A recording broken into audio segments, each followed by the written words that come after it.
Hello, everybody, and welcome into my latest live broadcast. It's Friday, the 18th of June, 2021. My name is Kerry Holzman, and thanks you guys so much for hanging out with me. A super shout out over to Peter Laycock, who contributed 50 pounds before the stream even started. Peter's very generous, very cool dude. Thank you so much, Peter, for all your support for the channel here. And I wish I was in Scotland right now with you, because this weather this week is record-breaking temperatures, and it's not going to let up until Monday. So I'm just going to suffer through it. Well, and the air conditioner is going to work full-time, overtime, and do its best to try and cool this place down, which is not enough. However, the show must go on. So thank you guys so much for joining me. We're going to hit the ground running on this one because there's a lot to do.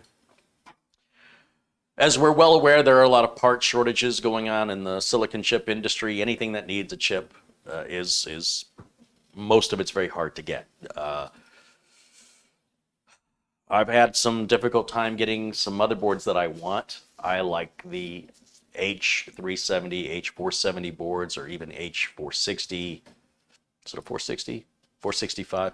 The sort of the lower end mid-range boards for 9th, 10th, and 11th generation. These boards are usually around $100 to $120 from Gigabyte, and they're just all sold out. Now, I imagine they'll get more inventory in, and I have an Amazon watch list that I check daily, and a board was available that was used, a returned board. And you've seen me have pretty good luck with those before. But this one is different. And I didn't know that until it arrived. And I have the peace of mind that I can always return it to Amazon because I bought it from Amazon, not from a third-party seller. Got to watch for that Amazon Prime. And then I saw the CPU was also available as a returned product that was used. And as you can tell, this is what I got. It's pretty rough. Let me show you. It's pretty rough. But it was supposedly it's a working product, and I'm going to throw the package out anyway, so I am a little concerned. But in this box right here is the board. Literally, this is how it was shipped to me.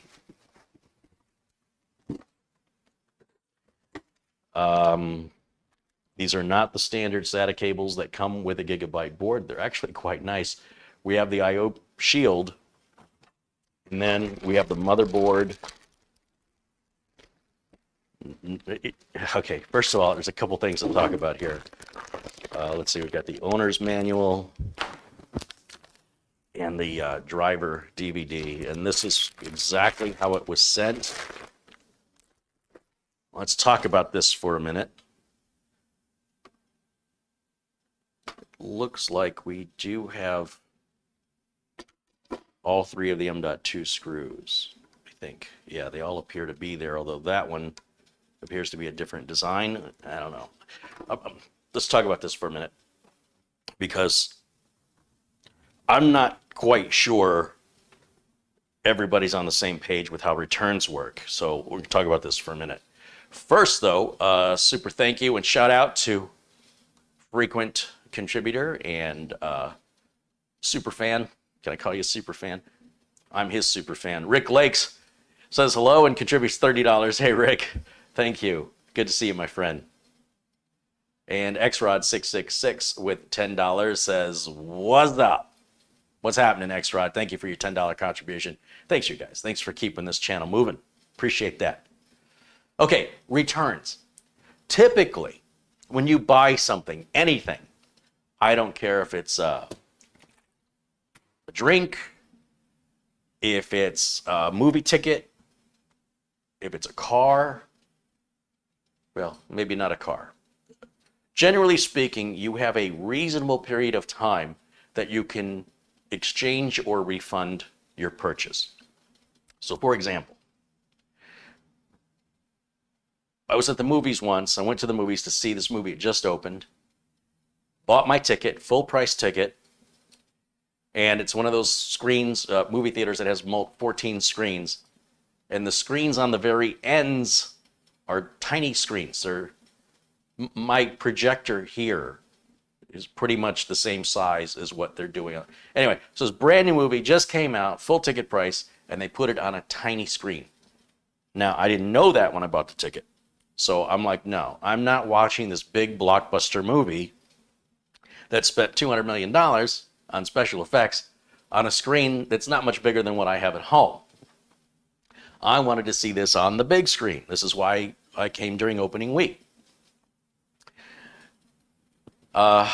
Basically, bottom line was the theater said, well, it's just not selling very well, and we don't want to waste the big theater. So we're moving movies into the big theater that fill the seats, and this one's not filling seats, so we put it to the end. I go, well, by putting it to the end, you guaranteed you're not going to fill seats because there's fewer seats there. So you've already set up this thing for failure. And I said, furthermore, if the movie's not selling well, then why not just show it once or twice a day? He's like, well, we have a contract with the studio. We have to show it so many times a day. I'm like, does the customer come into these contracts at all? Is there any thought for the customer? Long story short, got my refund and went to the IMAX theater, which is the biggest screen in Arizona, and saw the movie there. So I went from the smallest screen in Arizona to the biggest screen when one theater says it's not doing well enough, so we moved it, and the other theater says we're putting it on the biggest screen we have. Okay, so I couldn't have seen the movie and then asked for the refund. I did that before the movie started. As soon as I opened the door to the theater and I saw how tiny it was, I was like, oh, hell no. Same thing goes with these product keys. You guys are buying Windows and Office product keys. I'm selling them here. They're 100% legit, but you don't hold on to them. If you're going to buy it, use it within a reasonable period of time, a week, 2 weeks. Beyond that, customer service is going to say, look, whatever you're doing is suspicious. There's so many scam artists, and so many people are worried about getting ripped off by the companies, they fail to understand how many people are trying to rip the companies off. So you got the consumer acting like you're trying to steal from me, and you got the company acting like you're trying to steal from me. So there's these policies and procedures that are put in place that say, look, if you're going to buy this, you have a certain amount of time, if you have a complaint, that we will help you. So if you wait, if you go to Best Buy and you buy the biggest TV they've got, any size TV, you take it home and you let it sit before you take it out of the box, it sits for months. Finally, you get the time to take it out of the box and the whole screen is cracked. You take it back to Best Buy months after you bought it and you say, this is brand new. And they'll say, no, it isn't. You bought this months ago. And the way you're going to get treated is going to be very different, and it's going to be a bigger uphill battle because you shouldn't have bought anything until you need it. Anything.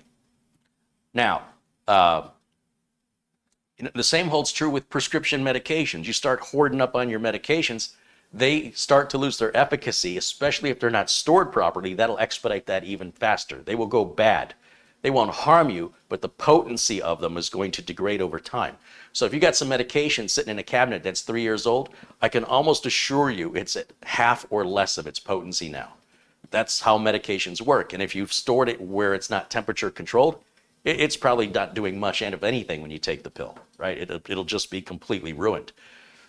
If you go to the store and you buy a bunch of fruit and you let it sit on the counter until it rots, and you go back to the grocery store to complain they sold you rotten fruit, they might humor you and let you get new fruit because it's cheap. Whoever bought this motherboard should have put it back the way it came. When you return a product, you need to return the product exactly the way you received it. You don't get to keep the box. You don't get to keep the packing material. That doesn't belong to you anymore. If you're returning the product, everything you paid needs to go back to the seller. The box, the instructions, the cables. Otherwise, you're a thief. You're a criminal.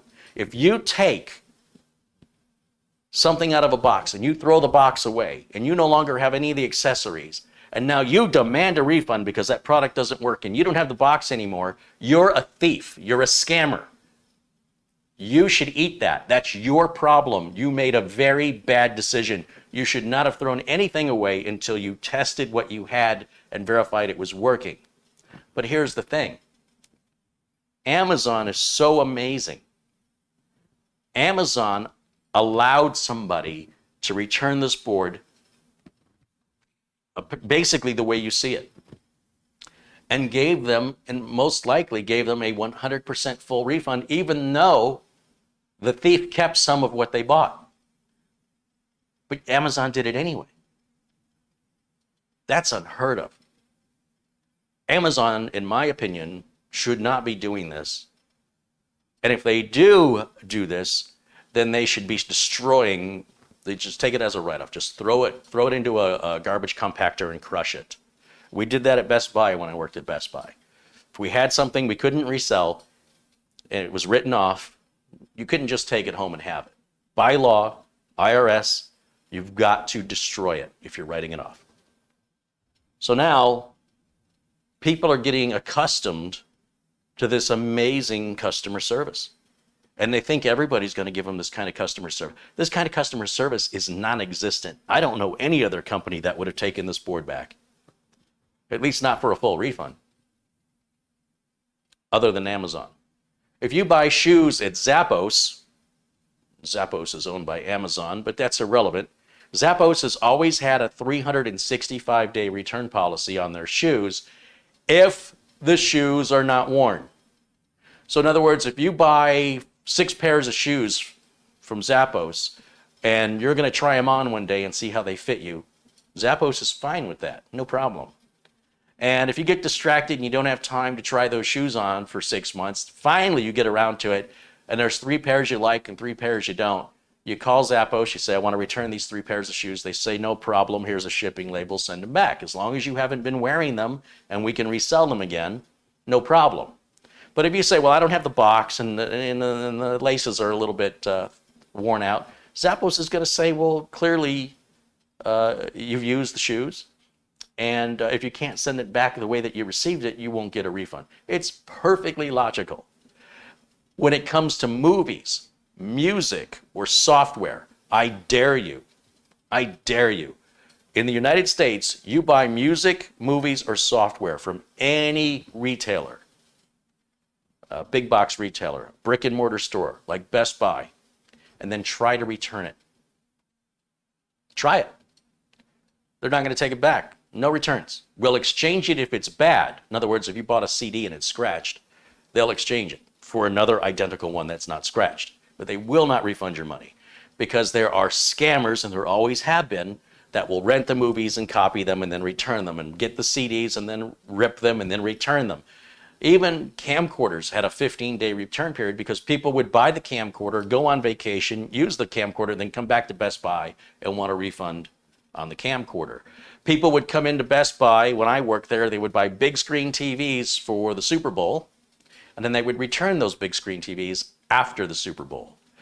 Because this was happening on levels that you cannot possibly imagine, the sheer number of purchases and returns for people trying to scam the company were so outrageous, the company said, that's it. We're going to go out of business if we don't change the rules here, and said, look, when it's Super Bowl time, the return period is different now. So for Amazon to take this back, and by the way, Best Buy wouldn't take the TV back or the camcorder back if you didn't have everything that was in the box, everything included. You forgot the box, you threw the box away, no refund. We can't resell that. That's not what we resold you, or that's not what we sold you. So we're not giving you your money back because you've stolen from you. If I give you $100 and you say, I want you to give me change for this. Say I give you a $100 bill. And you go, here, Carrie, I want to give you your $100 bill back. And you hand me $87 in loose change. I'm going to be like, that's not the same package. And that's not $100. I'm not giving you $100 back for this $100 because this is no longer $100. This is now $83. This is no longer one crisp new $100 bill. This is several wrinkled up nasty bills and change. This is not the same thing. And people will scream and shout like, you're a con artist and you're trying to rip me off. Those people who scream and shout sometimes are the con artists. So companies have to protect themselves more than ever as customers get more and more clever. There's a lot of Amazon scams because Amazon is so liberal with their return policy. There was people that have been arrested for abusing Amazon. The police arrested them for abusing Amazon because they had a scam going, which I'm not going to explain the scam because it just encourages people to do it. But Amazon is aware of it, and these people had racked up hundreds of thousands of dollars in essentially free stuff by finding the loopholes in what Amazon's policies are. And that's quite excessive. You know, Amazon tolerated quite a lot of it before something happened. There are shoplifters so brazen now, they just go into the store. There's a video recently posted, a guy with a garbage bag goes into a store on his bicycle and just starts taking things off the shelf with filling his garbage bag, and customers are filming him and he doesn't care. Broad daylight, everybody's watching him. Doesn't matter, you can't touch me. If you touch me, I'll sue you. And then the customer grabs his garbage bag, gets back on his bicycle, someone tries to pull him off the bicycle, he keeps going out the door, he's gone. You think he's going to do that again? Of course he's going to do it again.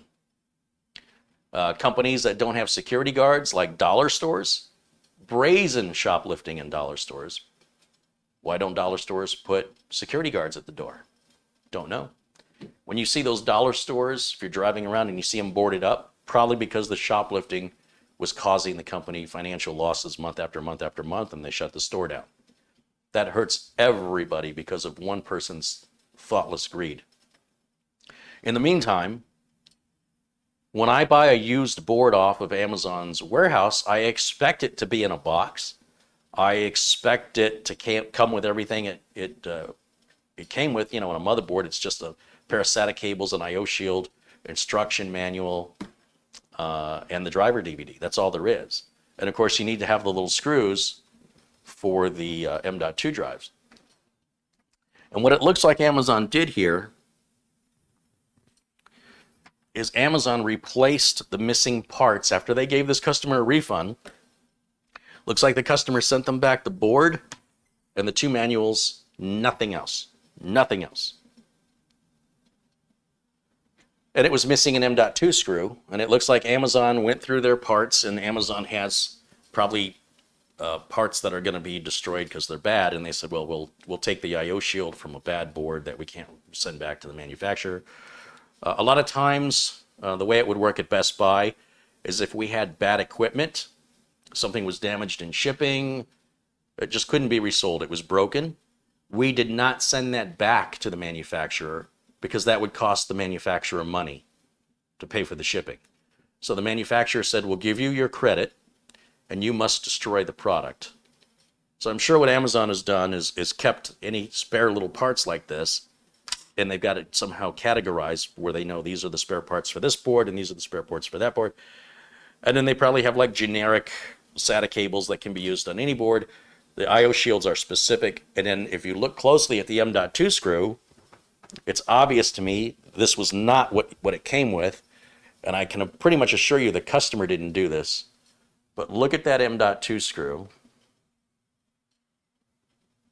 And then look at these. See how these have a flat, it's a flat Phillips head. There's one there, and there's one there.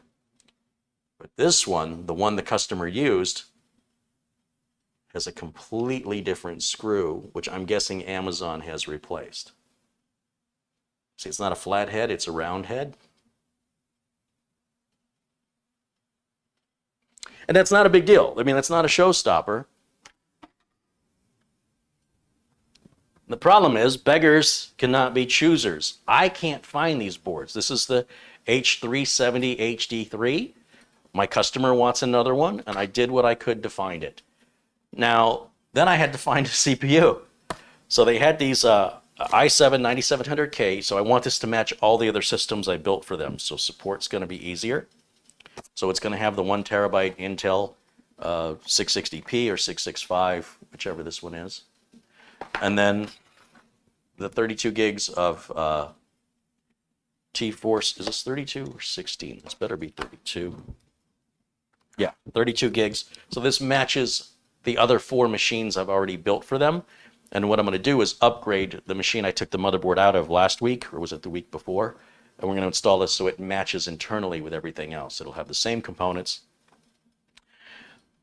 But trying to find these boards are very difficult. So what I do is, when I'm on Amazon, I add an item to my wish list. And then I log into Amazon daily and I check my wish list and see what the current price is. And if it's available, sometimes it'll say not available, but available used and new from, and then there'll be a price. Now, sometimes the used and new price is 2 to 3 times higher than the MSRP. That's a scalper. I don't deal with those people. It's not sold by Amazon. So this one was, I don't know, $70, $80 maybe. And it said it was missing some stuff, but it always says the same thing. It always says there's some cosmetic imperfection or may not include everything that it came with. And then every time I order it, there is no cosmetic imperfection and everything is there. This is one of the first times where that generic disclaimer actually applied. So a little overconfident. Now, I'm not too worried about the CPU. The box is trashed, but again, the box is going to go in the garbage after I verify it works. Just in case I have to return it. I was going to cut it with my X-Acto knife, but it's obviously already been opened. And I suspect there's probably nothing wrong with the CPU. We should have 2 things in the box, documentation and a sticker on the back, which we have. And then, of course, the CPU itself, which looks like it's been put back properly. So I've seen people rip the boxes into pieces trying to get these out because they don't understand how to lift a flap. But even if they ripped up the box, it should still be sent back to Amazon and it can be taped back together. Okay, so here's our chip. Let me verify this is a 10700. I'm sorry, a 9700K. It is. It looks fine. This looks fine. There's really nothing fragile about it, so I'm not worried about that. Next, I want to check the pins on the CPU socket. It worries me that this board was so haphazardly thrown around and mishandled. If somebody is that indelicate with hardware, then I wonder how indelicate they were with the installation.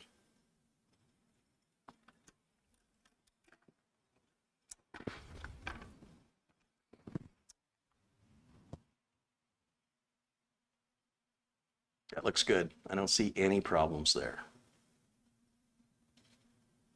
I'm telling you right now, when I worked at Best Buy, if you would have brought this board back to us in 1991, no, it would have been 91, 92, 93, maybe 93. If you would have brought this board back to us like this, we'd have said we can't refund your money on that. No way. Go back home, find the box, bring it back in the box with your receipt. You got to have your receipt, got to have your box, or we can't help you. If you want your money back, then you need to give us back what we sold you. If you're not giving us back what we sold you in the condition we sold it to you in, we're not giving back your money in the condition you gave it to us in.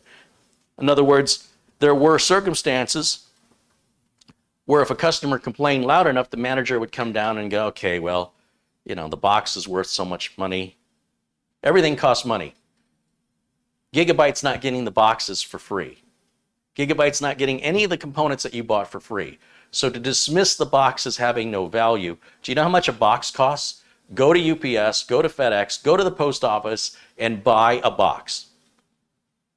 So you've got a value there. We need to subtract it from what you paid. What else is missing? We're missing the SATA cables. How much do a pair of SATA cables sell for? $8. We're going to subtract $8. What else? We're missing the I/O shield. We can go on eBay and buy one of these I/O shields for about $10. That's another $10. Bottom line is, much like a car, it can cost more money to try and put it all back together than it cost when it was new. So when it's all said and done, you've got the board. We're going to need an M.2 screw. There's another $1. We've got the manual and disc. That's fine. And let's say this board was $110 plus sales tax. We subtract everything that's missing. We have to put a value on everything that's missing, subtract that from what you paid, and then give you the difference. Then on top of that, how do we sell it now? How do we sell it? Who's going to want to buy an incomplete board? So now we're going to have to put the money into it. and we being Amazon, to replace the M.2 screw, the I/O shield, and the SATA cables at their expense, and then they can't even sell it at full price anymore. It's used. They've got to discount it, and it's not going to come in its box. They got to discount that. They can't get the box. It's just impractical to try and acquire a box. So you might get back, like if this was Best Buy, they might have given you back $65 of your $120 purchase. But usually they won't give you back anything. Usually it's, this is not what we sold you. We are not a pawn shop. You want to do that stuff, do it at a pawn shop. And when you deal with a pawn shop, you will understand the true meaning of getting ripped off, in my opinion. Pawn shops will take advantage of people, desperate people. And pawn shops know these people are desperate. And so they will make you an offer of 10 cents on the dollar for whatever you've got, generally speaking. Pawn shop is in business to resell your stuff at the highest profit possible. And they can't make a high profit possible if they're giving you too much money for what you're giving them. Like if you think I've got this thing that's worth $100, pawn shop says I can't give you $100 for that. If it's worth 100, we have to sell it at 90. If we're going to sell it at 90 and we have to inventory it and we have to check to make sure it's not stolen, we have all the paperwork to file, and then we have to deal with selling it, and we have to add a profit onto that, I can't give you more than $30 for that. So you walk in thinking I'm going to get $100 for this. No. You want to get $100? You sell it yourself. You take it to a pawn shop, you get $30. Have a nice day. So the fact that Amazon is so unbelievably kind in their customer service, this now exists. So my question today is, does it work? So before I install it in the case, I am worried when I get a board like this, in this condition. I've never received a board in this condition from Amazon Warehouse. This is a new low. If it works, it's great. The customer won't need to know how bad it was. The customer will know that I had to buy a returned board. I am always full disclosure with my customers. And the customer, what's the customer going to do? Say, I want a new one. Okay, well, in a few weeks or months when the new ones come back in stock, I'll let you know. Customer says, but I need this as soon as possible. If you want it as soon as possible, this is what we can do today. What do you want to do? So the customer is always telling me what they want and always approving the work you see. I don't just do something and then lie to the customer. Customer also knows there's a chance the board could be faulty. And I assure the customer, because there's some concern, are you selling me a bad board? I say, look, I'm going to put this together and I'm going to quality control check it the same way I do everything. It doesn't change anything. So if there's something wrong with it, there's a good chance I will know right away. And, unless it's got some weird problem that develops under certain circumstances, and if that happens, just let me know and I'll take care of it. And my company now has to absorb that risk to make the sale. Because long after the installation, if it takes 3 to 6 months for a problem to appear, and I look at the paperwork and go, oh, this was that used board, that's probably what now I know why it was returned. Now it's on me to do all the labor to take that board out, find a replacement at my cost, put the replacement in, put it all back together, and deliver it back to the customer at no expense to the customer. So it's really kind of stupid of me to even do this. It's risky, because if I do too much of it, and if a certain percentage of that doesn't work out well, that isn't caught, like if I catch it now, it's no big deal. But if it doesn't happen for months, and I'm warranting the system for a year, regardless, parts and labor, I'm going to go out of business. I will spend more than I made.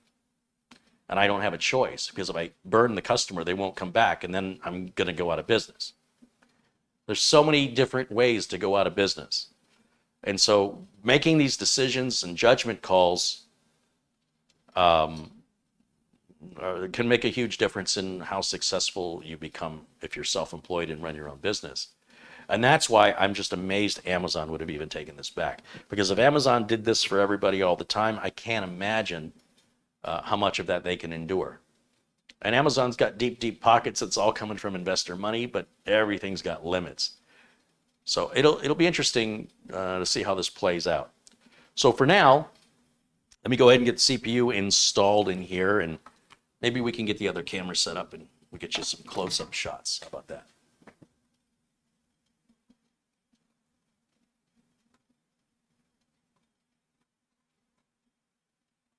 Joshua Robinson contributed $10. Hey, Joshua, thank you for that. Chevy with a $1 contribution. And Bob Connors with a $10 contribution. He said, here's another donation so you can get a few 6-packs of Coca-Cola. Hey, Bob, thank you so much for that. Thank you guys for continuing to support the channel.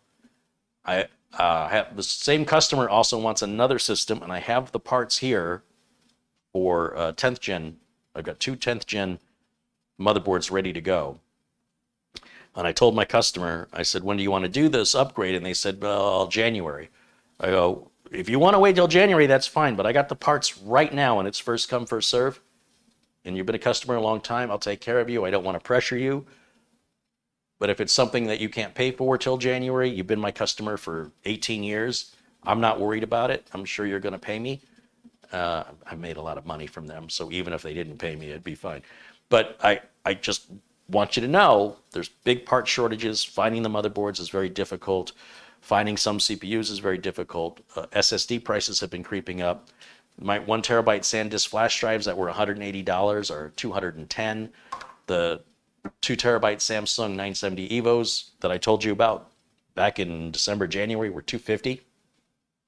They've been over $300 ever since. I think they're $310 right now, $310 or $320. So if you're looking to buy any computer stuff right now, my advice to you is be patient, use what you've got. By this time next year, everything should return to normal. So you're going to have to sit back another year. Or you have to be very aggressive with watching websites and investing a lot of time. Whether you're going to do bots or things are so bad. There's like a Newegg shuffle thing that you can daily enter your name into a raffle to get, let's say, a graphics card. But they won't just sell you the graphics card. They bundle in some other thing that they can't get rid of, and you're required to buy it. So they say, hey, congratulations, your name was picked out of the raffle. You said you wanted to buy this graphics card, but you have to buy this motherboard too. And you have 2 hours to make your purchase, or we pick another winner. So when times are good, remember what Newegg did to you, and then think about whether or not you want to give them any of your business. The truth is, the distributors are doing this to even guys like me, system builders. We will call up a distributor and say, we need 10 graphics cards, and they say, well, you're going to have to buy 10 motherboards.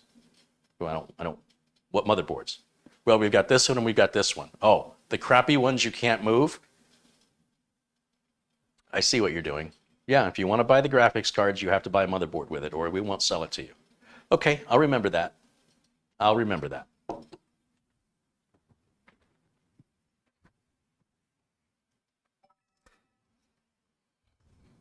right, let's get this camera set up here so I can give you a view of what's going on.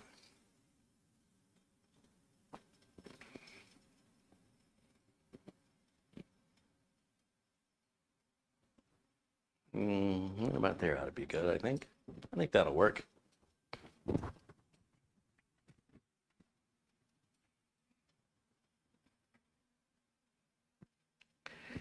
Let's try wireless camera on.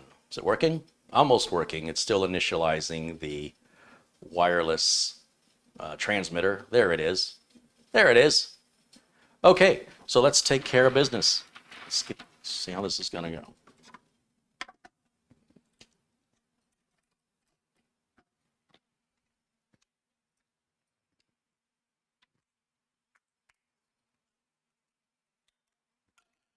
I don't see any thermal compound was ever applied to this at all.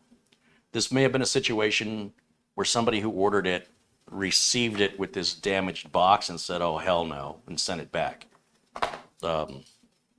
which is fine by me. Normally, nobody can clean the thermal compound off of it that good. So I'm going to guess this has never been used except maybe to, if Amazon tested it.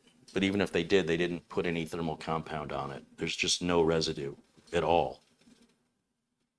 It should go in like this.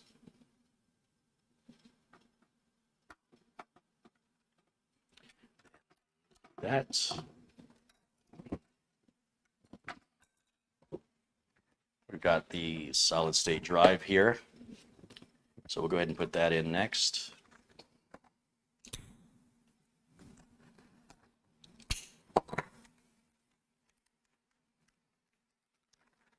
How's everybody doing today? You got 500 people in the chat room. Chris says he's missing seeing the dogs. Will you not bring them to the new studio? It is not possible. The studio doesn't have a yard for the dogs, and the studio is not mine. So having dog hair and you know, the thing about having a dog is they can be a little bit messy, and they need a place and a way to go outside, and there's just no way here to do that. However, I'll be back at Studio A, whatever that weekend is, the January like 8th, 9th, somewhere in there. July 8th or 9th, or 8th and 9th, and I will be back in Studio A, and we'll do some videos and hang out with the dogs. So, you know, we'll see them again.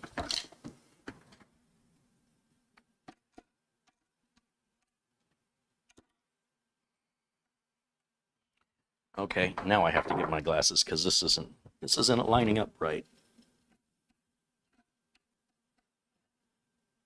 Wow, that screwdriver is not fitting. That's a completely different screw. Maybe one of these. Maybe one of these will work, maybe? Let's see if this one will work.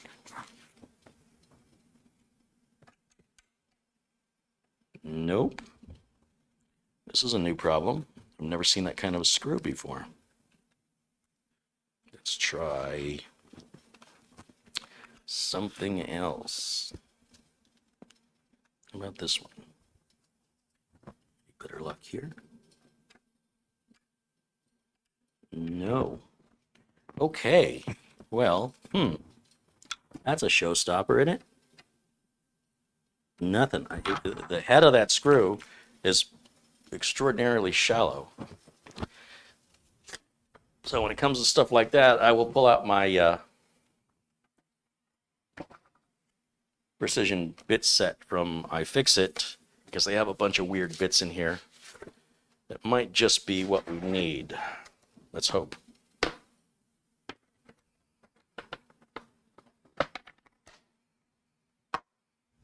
Let's see.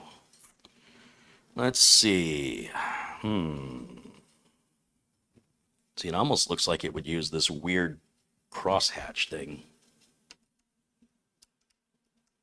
No. No, denied. How about this little teeny tiny one right here? This is, it works. We've got a winner. Okay.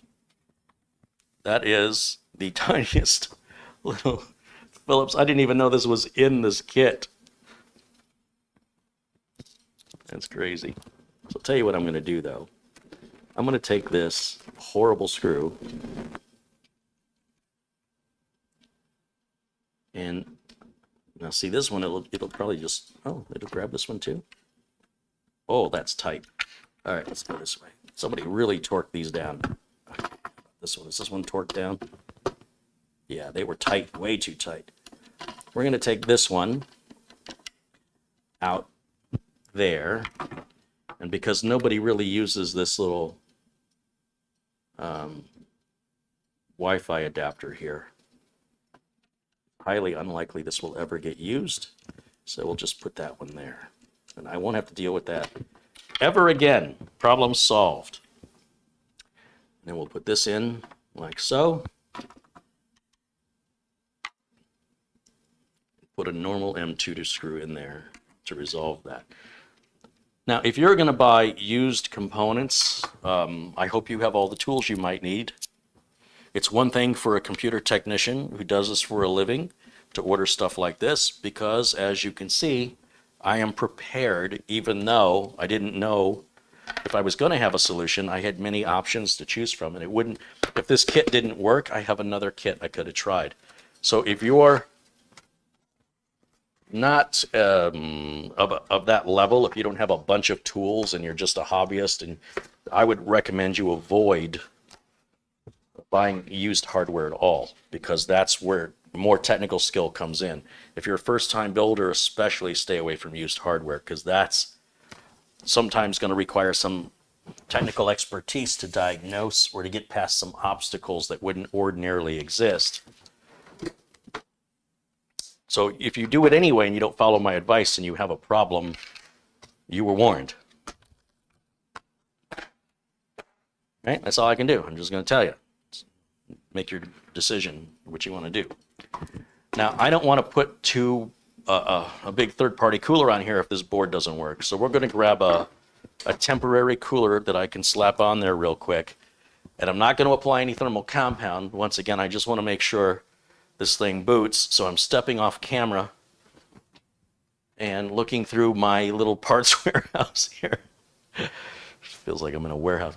It's like a Fry's electronics store threw up inside of this place. Where is it? I'll just use this. This is fine. This is just an old school stock Intel cooler, which is too inadequate for this hot CPU. But for temporary use, it at least gives us some airflow, and we're going to limit our power on time so that this doesn't overheat. So this is just for testing. If it passes my test, this will come off and be replaced with a, I don't know, a scythe or an Nacho or something.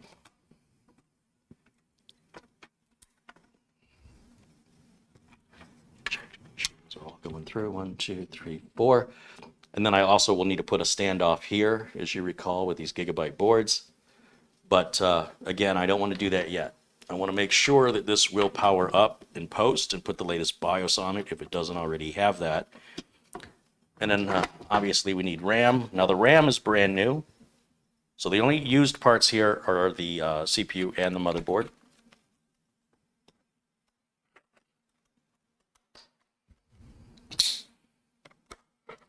Now, computer hardware, you know, when people talk about their cooling and they obsess about their cooling, I want you to see the condition this board arrived in, because there's a very good chance there is nothing wrong with this board, and that if you can imagine how much mishandling this board has been through so far in its life, it's not packaged correctly, all the amount of shipping, uncomfortable shipping in trucks, in high heat, from the distributor to Amazon, from Amazon to the customer, from the customer back to Amazon, handled by Amazon, sorted by Amazon, listed again for sale by Amazon, back in the truck and back to me. And you're worried if it's temperature sensitive? I mean, seriously. Seriously? This stuff is so robust. Computers today and electronics are so robust that that sort of anxiety, that sort of technochondria is completely unreasonable for all but extreme overclockers. Okay, we're ready to power it on. Let me grab a power supply. I'll use this Enermax Cybertron they sent me.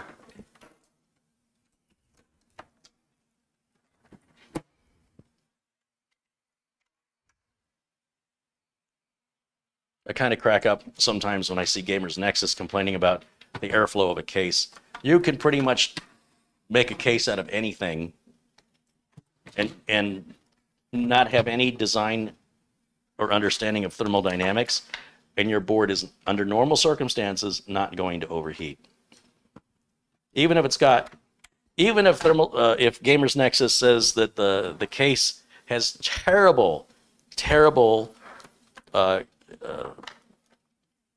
thermal management,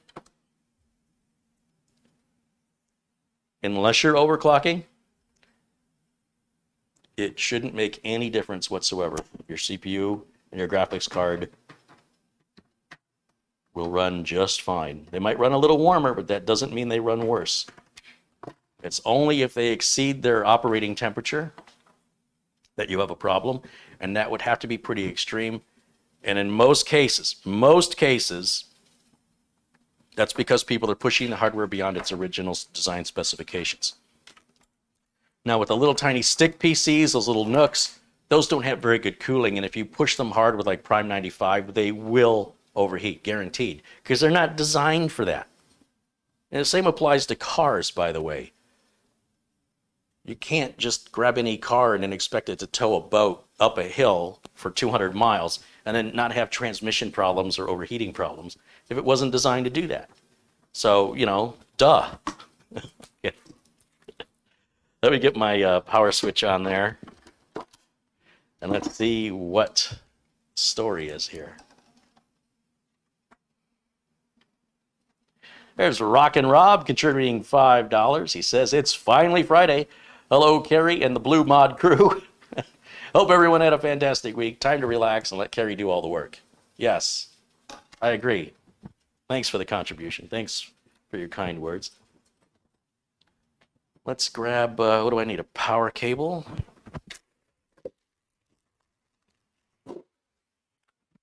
Cable is right here.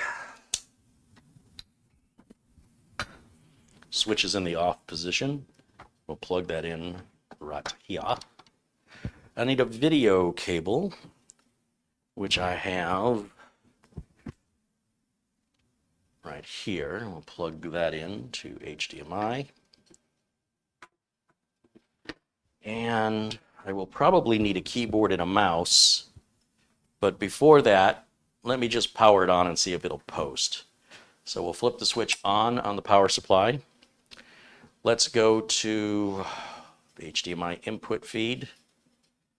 So right now, over here, I'm going to show you we're going to go to this blue cable, which is going to be a rainbow screen that comes up right there. And just so you're aware, just so you can see what's going on. Oops, I didn't mean to do that. Let's go back to this camera for a second. I'm going to hit the power button. We'll see if it turns on. If the fan starts turning, I'll instantly go to the other input. Lights are on. Fan is not turning for some reason. Let's see what that input's saying.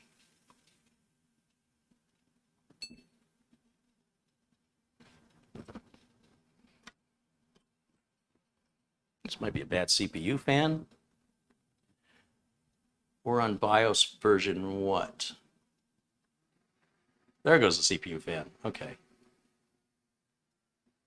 Oh, I don't have a keyboard or a mouse hooked up, so I can't see. Okay, well that makes sense. Let's go back to the wireless. You know, I keep hitting the wrong button. Let's go back to camera 1 here. Let me grab a keyboard and a mouse. I don't have to turn the system off. I can do this because it's USB. You can plug USB in while the system is on. I'll grab the dongle. Sorry guys, I stand over here for a minute.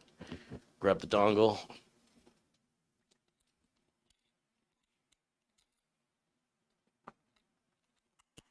Turned on. Make sure this one's turned on. And we'll plug in the USB. Wireless camera. Back here. Not bad for a guy to do that blind, huh? Okay, one more time. Back to this.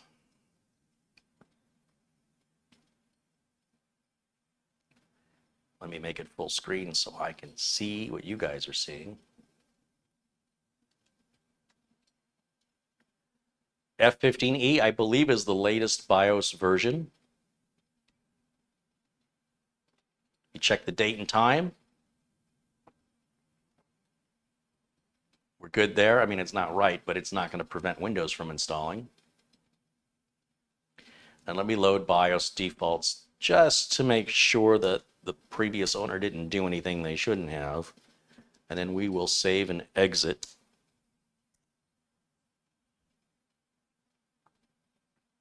Give that a second to save.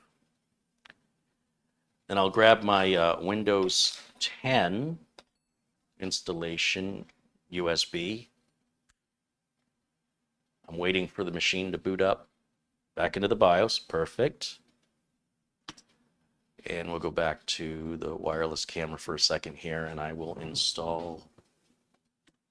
Again, I can't see anything. I'm working backwards here, so I'm feeling for the USB port.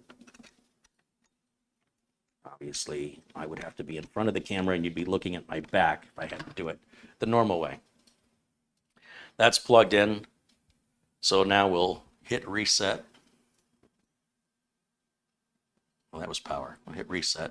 There we go. And then go back to the output of the motherboard and see if it starts booting to that flash drive. Yep. Everything is as it should be.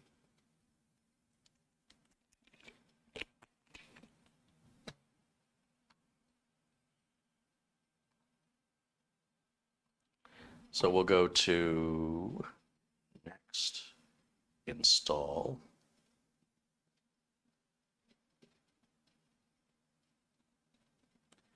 Don't have a product key. Always install Windows this way, even if you do have a product key, but know what version your product key is for. It's going to be for Home or Pro in most cases. I know my product keys are going to be for Pro. And what I'm going to do after this broadcast is I'm going to go to CDK deals, because I got a great sale going on right now on those Windows 10 keys. And I know they're legit. I know they work. And I know if there's any problem, they will take care of me. And I will do that later tonight if everything goes well. After I've installed everything and got the board installed, I will then buy the product key, because that's when I will need it. I will not buy it until I need it. And you know what? If I end up not using it for 3 or 4, 5, 6, 7 days, it's probably fine. But just in case, I just prefer to wait until I need it to buy it. So that way it's a fresh sale that customer service, doesn't have to worry about what kind of weird scam I'm trying to pull. Okay. And then let's go back to camera 1, and we'll minimize or resize camera 1 so you can get both of the output of the motherboard and me at the same time. Just put that over there. Make it a little bigger, I guess. We'll just do like that, and then I'll move this wireless camera, because I think we're pretty much done with that for now.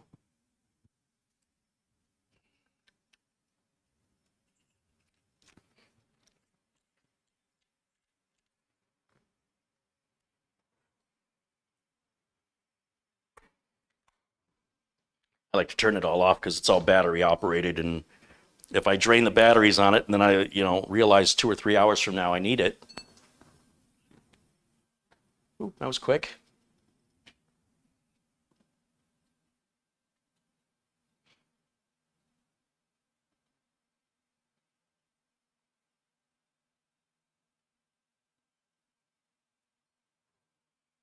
So far, doing what it should do.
Mortmont said he sent an Amazon gift card to me. Hey, thank you so much, Mortmont. Thanks for your continued support.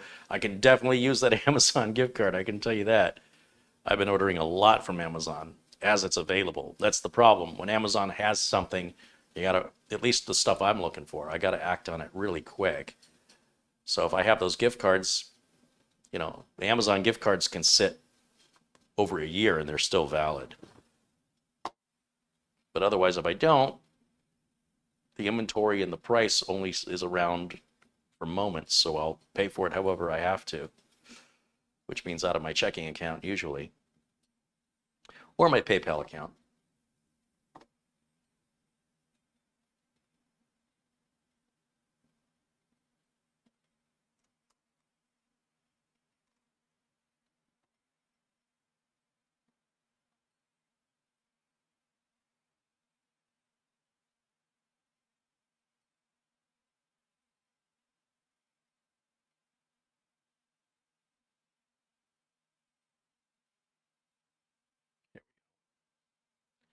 All right, see if anybody's got any questions in the chat room. Where's Mitch? Mitch will be here next Friday. Mitch will be here next Friday. Will I install Windows 11? There is no such thing as Windows 11 released to the public. I cannot, as a responsible business owner, take an operating system that is not released to the public and put it in the hands of a customer. There's no official release of Windows 11. It may not even be called Windows 11. We don't even know until June 24th. So if you're a hobbyist with nothing better to do and you want to mess around with beta operating systems that are incomplete and possibly even fake, have a good time. As a business owner, I don't have time to play those games and my customers would probably fire me. But enjoy your enthusiast activities. I'm running a business.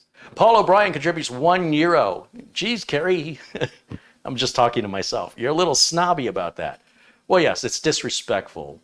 It's really disrespectful to not comprehend the liabilities and responsibilities of paid work. When you do something for fun, you do whatever you want, however you want, you do a half-assed job, nobody cares, it's only affecting you.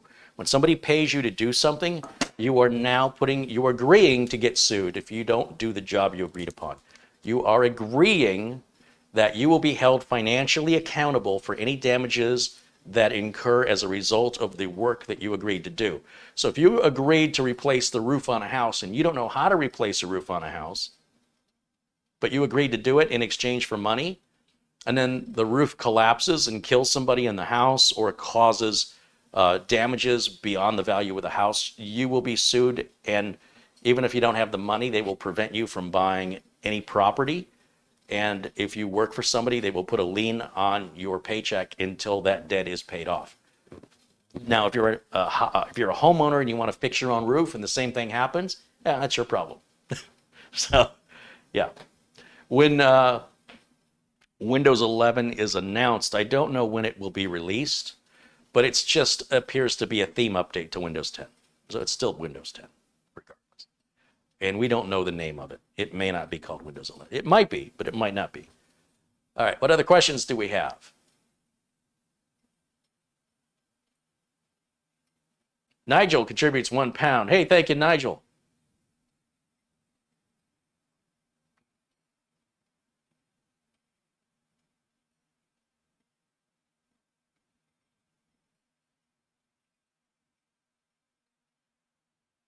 Bob Connors wants to know, how can I upgrade my Windows 10 Home to Pro? Just Google, how do I upgrade my Windows 10 Home to Pro? And you will have over 200,000 answers that all pretty much give you the same 3 steps.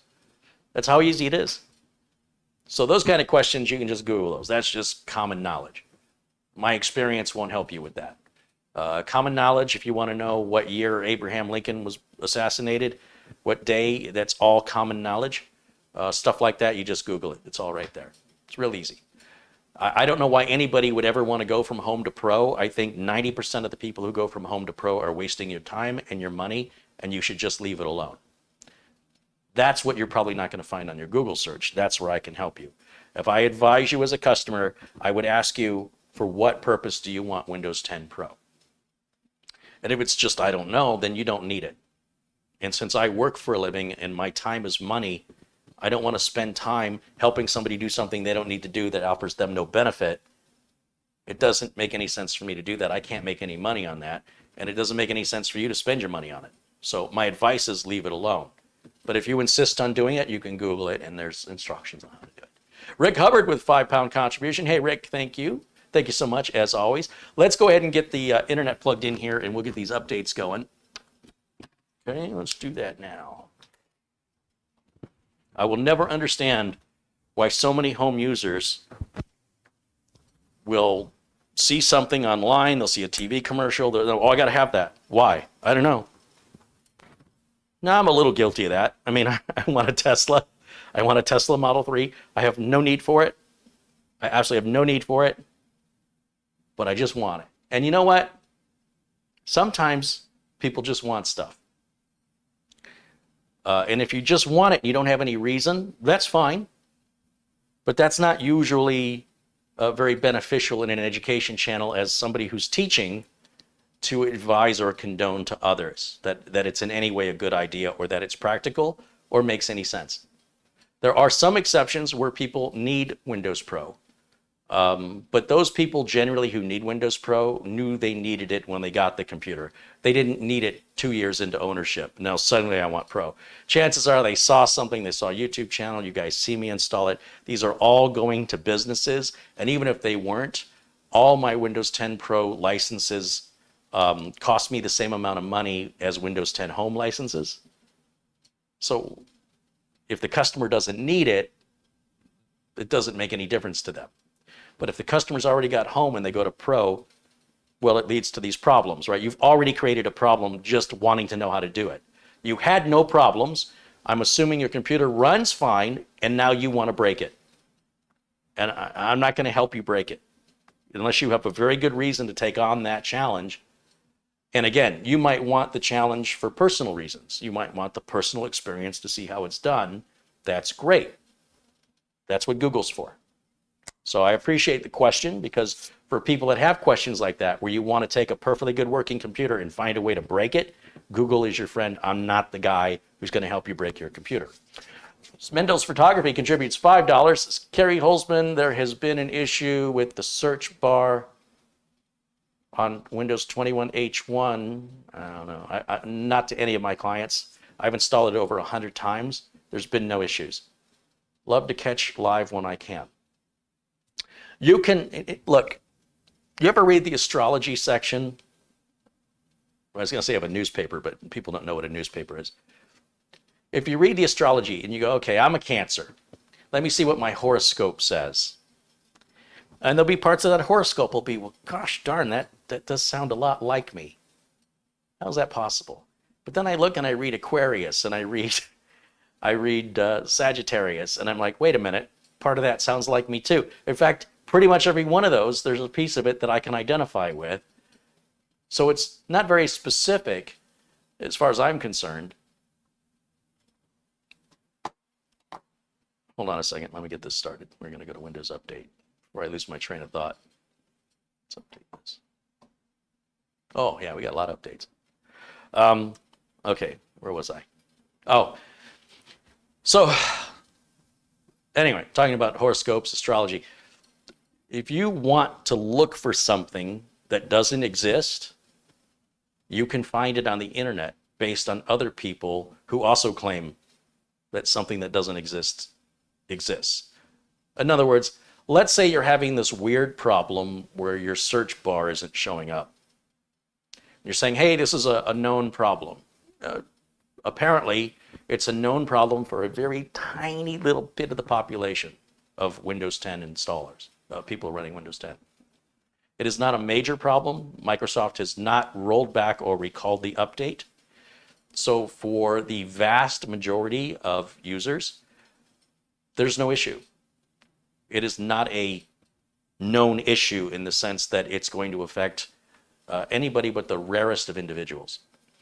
And so if you go online and you try and find something that doesn't exist, now I'm not saying this doesn't exist, but what I'm saying is it's so rare that it's not even worthy of discussion, because the number of viewers that I would be able to help with that would be extraordinarily limited. And I'm making videos to apply to the greatest amount of people possible.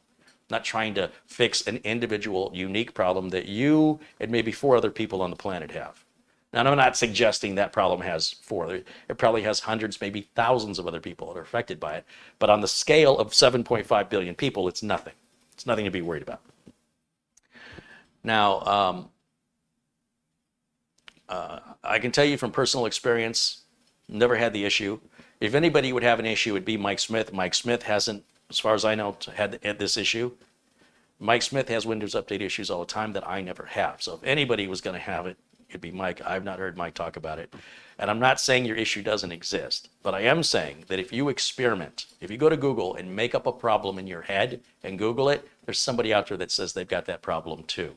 Then you will falsely conclude that this is a real problem. Other people have it. Okay? You're seeing what you want to see.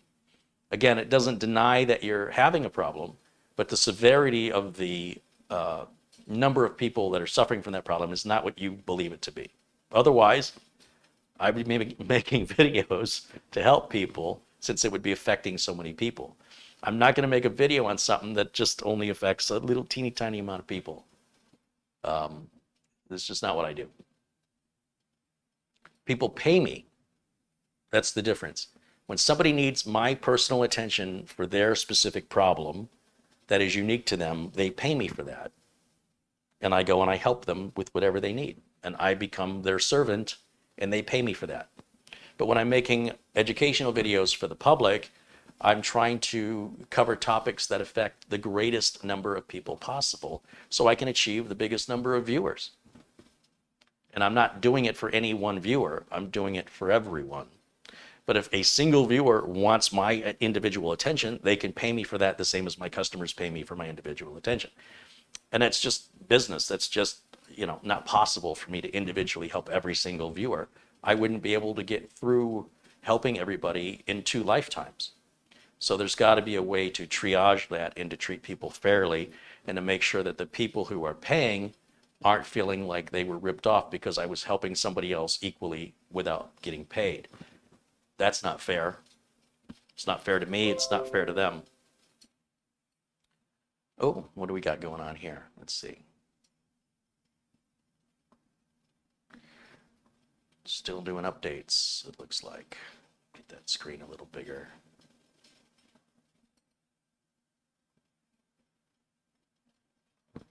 Now, there have been search bar issues in previous updates that were talked about last year. And it may be something lingering from that, but it's not common at all anymore. It was about a year ago, but not anymore. So whatever that is, I don't know. I will tell you this. Some people have said, if you can't answer me, who can? And I pointed people to a website called techguy.org. So TechGuy is a free website. Why is this beeping? TechGuy is a free website. Oh, I see. I see.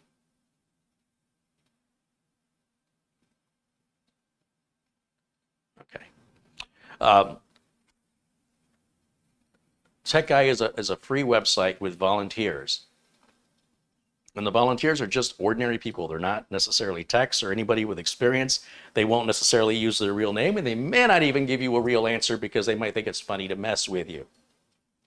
Nor will you get an answer in a guaranteed amount of time, nor is there any guarantee that the answer you're given is going to have any sort of accountability. If it causes a problem, too bad for you.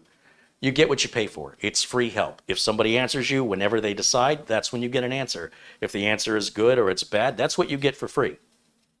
So people have said, okay, Kerry, so you can't answer it. I went to their site, nobody's answering my question. Okay, now you've got to pay for it. Now you want a servant. That's what you want. You want personal service from a servant. So there's a company called My Computer Works, and for $39 a month, they will answer all of your technical support questions here in the USA from a knowledgeable technician. Most of the techs that work over there have worked there over 10 years. They're not people that just started. They're not reading from a script. They actually know their technical stuff. You don't sign a monthly contract. What more could you possibly ask for? You call them on the phone. You say, I heard from, Kerry Holzman said you guys do tech support for electronic stuff. Yes. He said it was like $39 a month. There's no monthly contract. Yes. How do we get started? And they'll say, well, there's an activation fee. You go, hold on, no activation fee. I'm a Kerry Holzman viewer.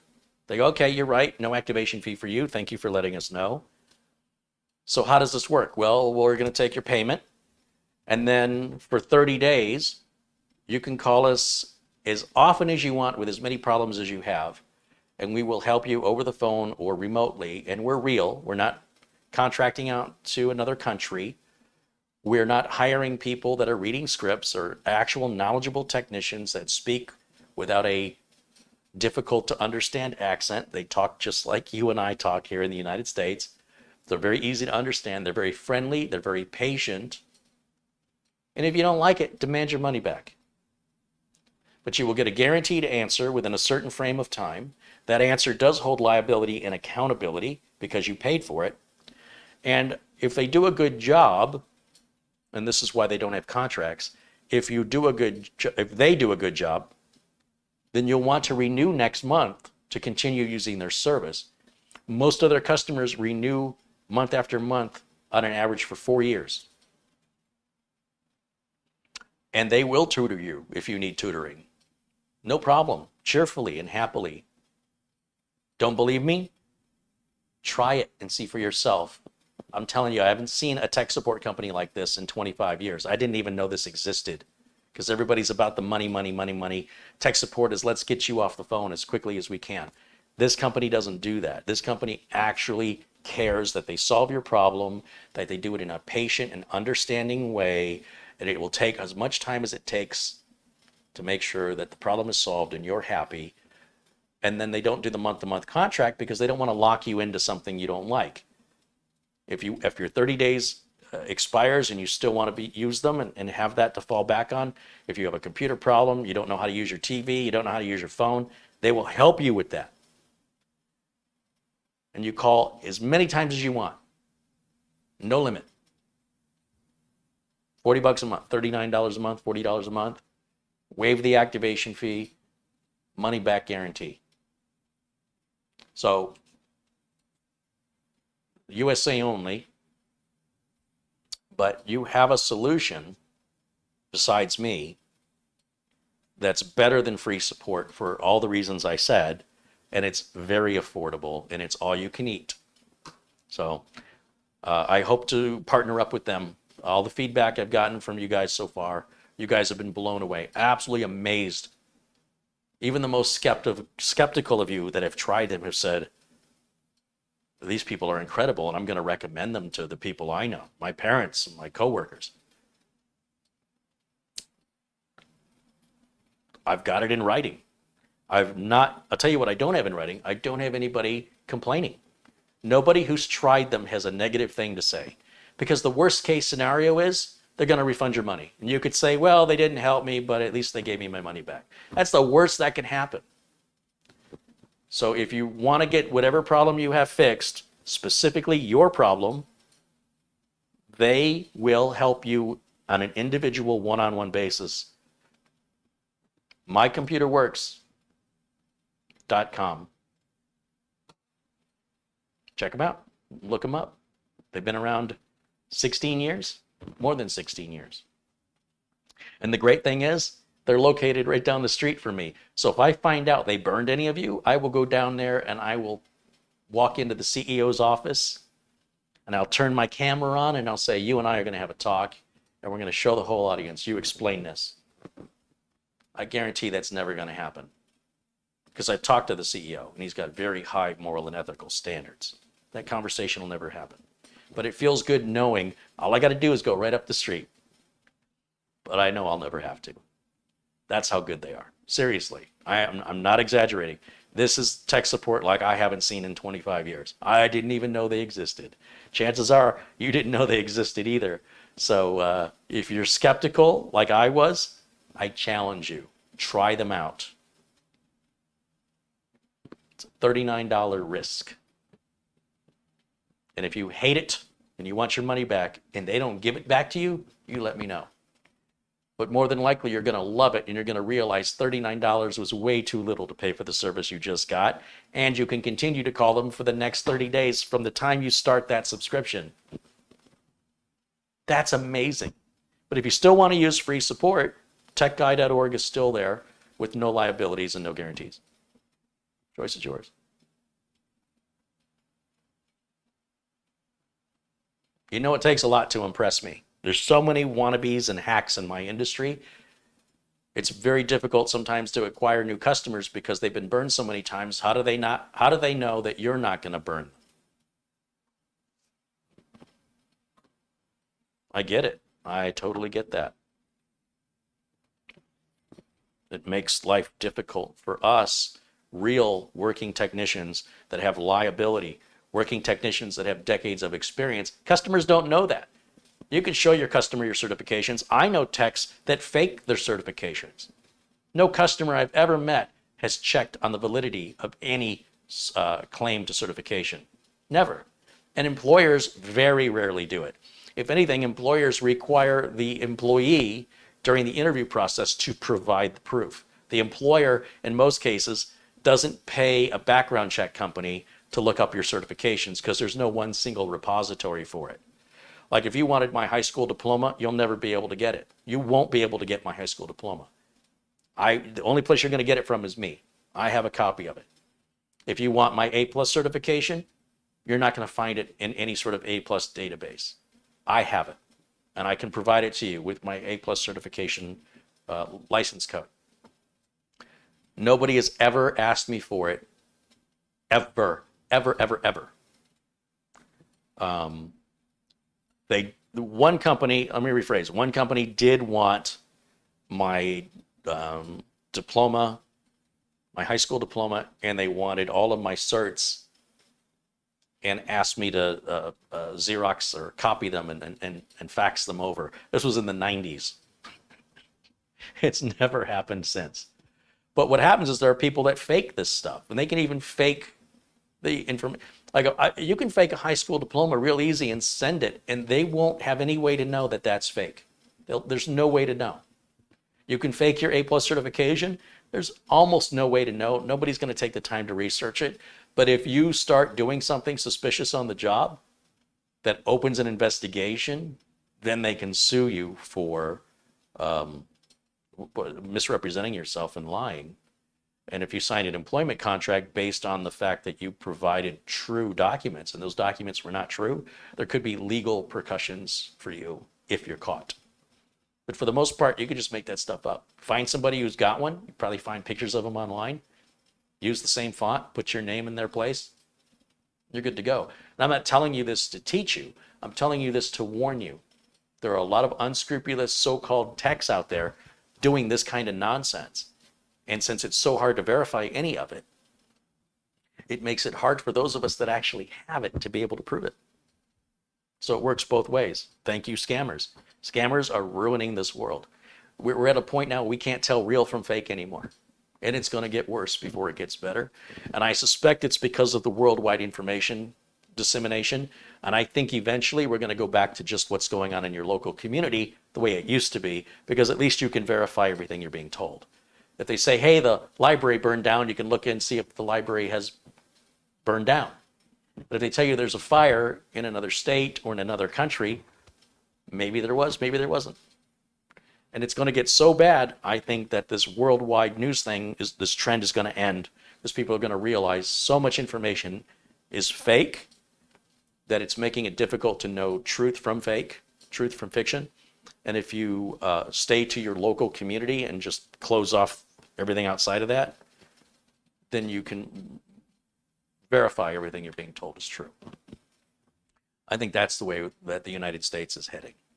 I think I don't know if I'll see it in my lifetime, but I do believe there won't be much choice for people, because if you're flooded with information around the world and 70 or 80% of that is completely fictional, it doesn't do you any good to have that information.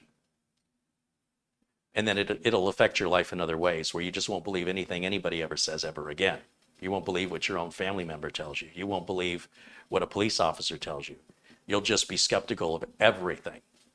And the only way to cure yourself from that is to cut off the flow of false information and to just take local information you can verify. And then when those sources provide you that information. They become trustworthy sources of information, and you'll get your news from the person you trust, whether that's a newscaster of a local station or a local website that consistently produces good, accurate content. And I think that's the future of where we're going to get our information. Otherwise, the internet needs to have an authenticity.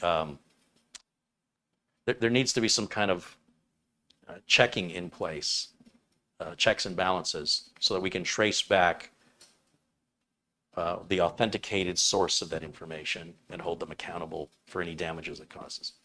But because of the anonymity of the internet, those who, if we put an authenticated system in, those who choose to go around it, you can just say, don't communicate with anybody not authenticated, and block them right out of your world. So they don't have to participate, nobody's going to force it on them, and nobody's going to force you to have to listen to their nonsense. Say, only show me communications from authenticated people, including my email. That'll stop all the spam immediately. It's coming. Mark my words, it's coming.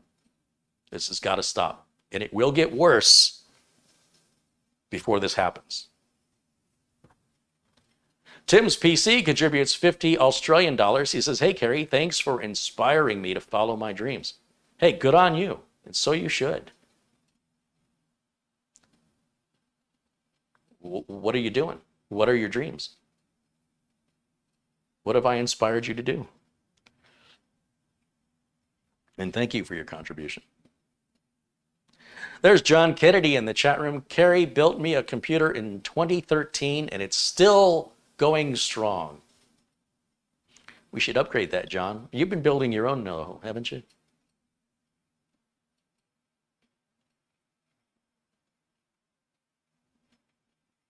Is that ready to reboot? Yep, let's reboot it. Whoops, what'd I do?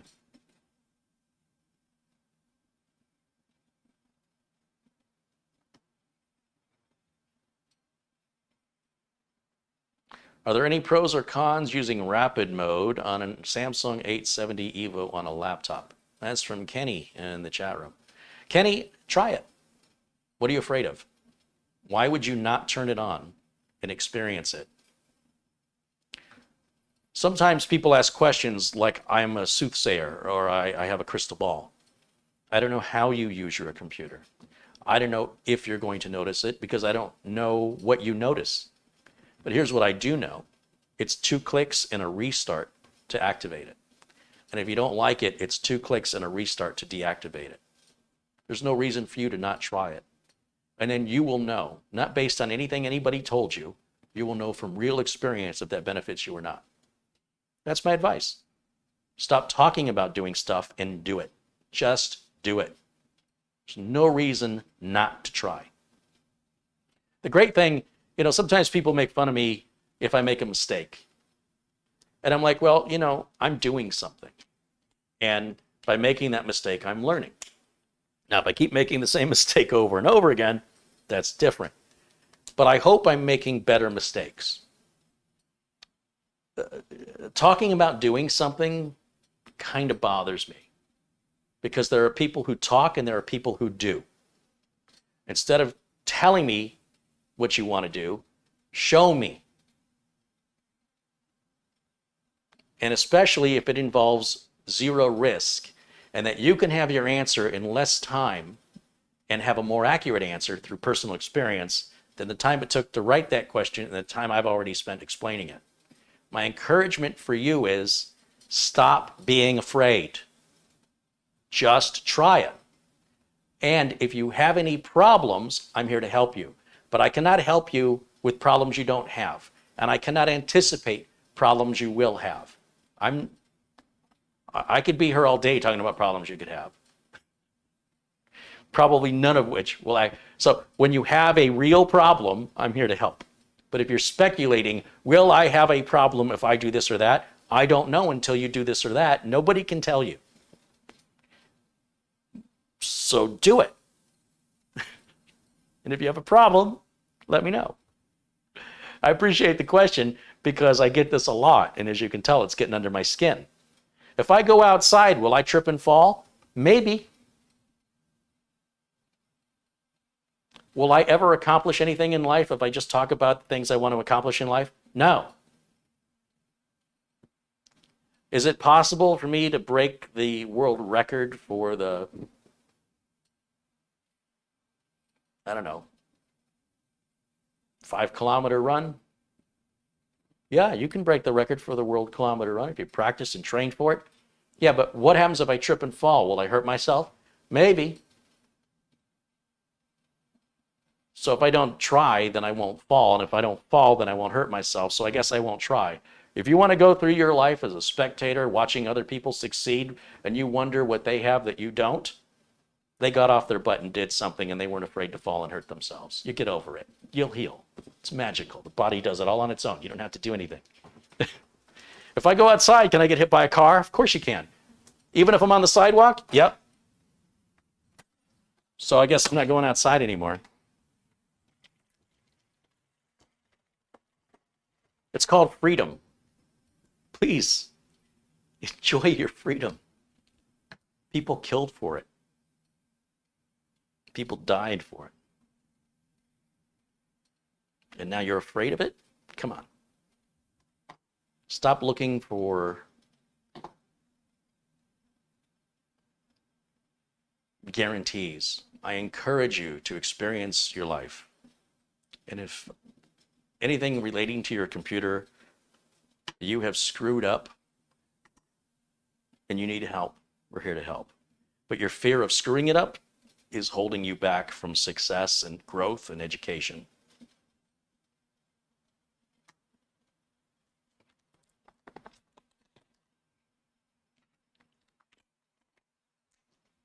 If I play the lottery, am I going to win?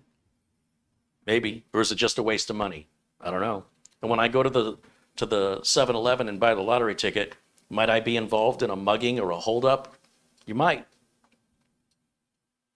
Carjacking, a car accident, a speeding ticket on the way there. It's possible if you speed. Yeah. You want to live a life of complete safety and cushion? That's not life.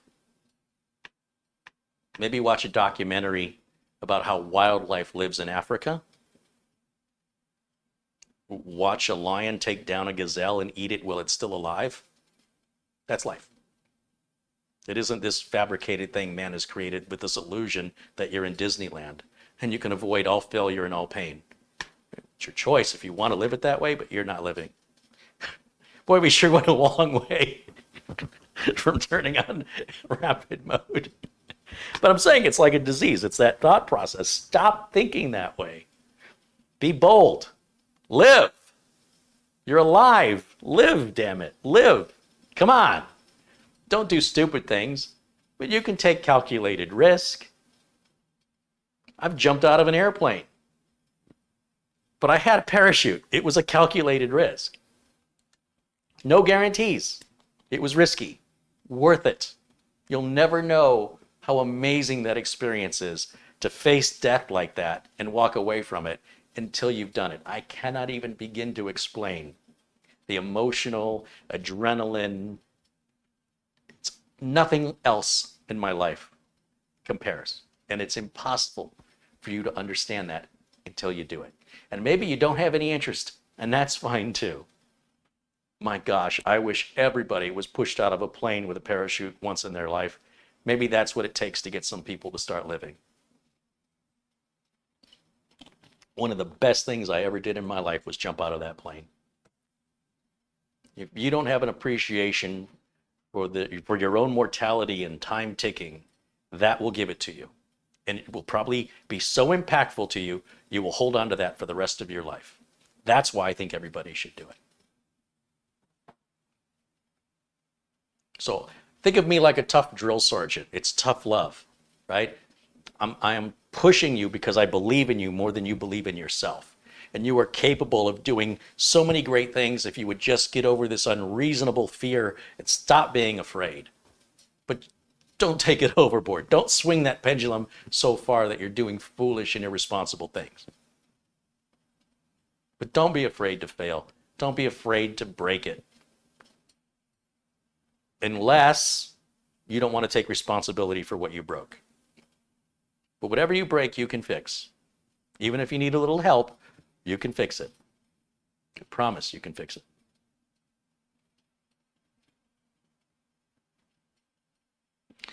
Tom says, what happens if they don't open the parachute and then they die? That's right. That's exactly how it works. You die. Yep. It's real. It's not virtual reality. That's life. What happens when that gazelle can't run faster than those other gazelles? What happens when that wildebeest is standing in the wrong place at the wrong time? That's dinner. Those animals have to eat too. If you live a life of luxury that you don't take on any risk, you're not alive. You're not living. And if that's okay with you, I'm okay with it too. Don't do anything. Stay safe. And you can exist and die and no one will ever know you were here. You won't become a president. You won't change the world. You won't even change your community. You'll just be this quiet little mouse like any other. Mice live and die every day in the fields. I don't even know how many. They just survive from day to day. You look out your window, you see those birds flying around. Those birds don't know what they're going to eat today. They might be trying to build a nest. They might be trying to protect themselves from predators. And every day there's uncertainty if you're going to be able to eat. And if it's 110 degrees outside and you're a bird, you find some shade. And if somebody's hunting you with a gun, you have to go out and find food. You don't have the luxury that you have to sit down and have food brought to you. That is all around you. I don't know how you can think that doesn't affect, like you're somehow different from that. You're a living creature with the same instincts to eat, survive. Just look around you. Look at the world around you. You're a part of that if you choose to be. And it involves risk. Nobody ever accomplished anything meaningful without risk. Never. And if that's not important to you, okay. What a shame.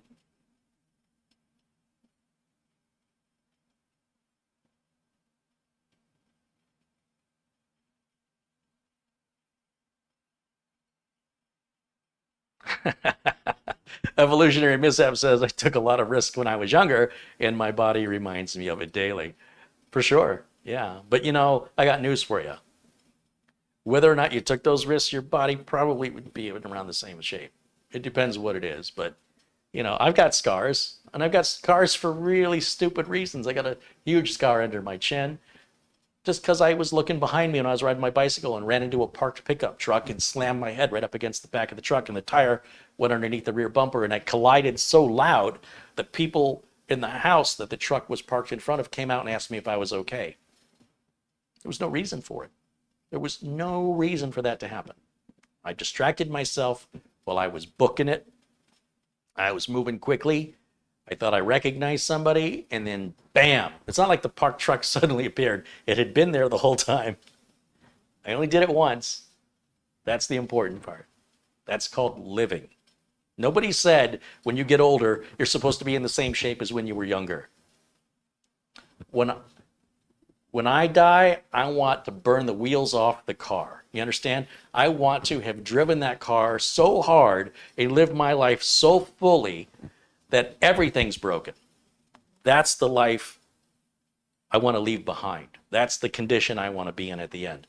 I want people to say, this guy took advantage of his time and had some amazing experiences.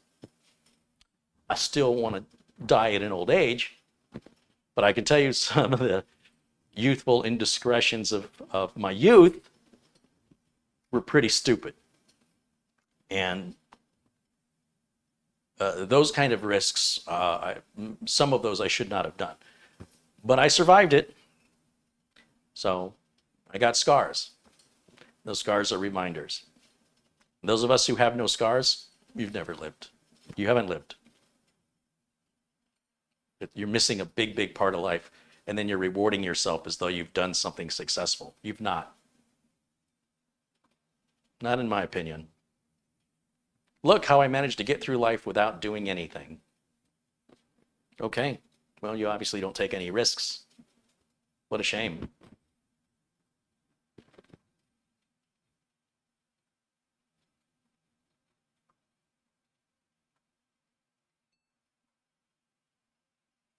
Colin Hunt contributes £5. Hey, thank you, Colin. And another 5 pounds from Colin Hunt again. Thank you again. Mike Podakowitz contributes $4.99. He says, great show as usual. Let me be the first to wish you a happy early birthday. I know. 39 again. Stay cool. Yeah, Wednesdays. Number 53. I thought I'd be dead by 40. I keep waking up, so here I am. Blackwatch contributes $2 Canadian. He says hello. Hey, Blackwatch.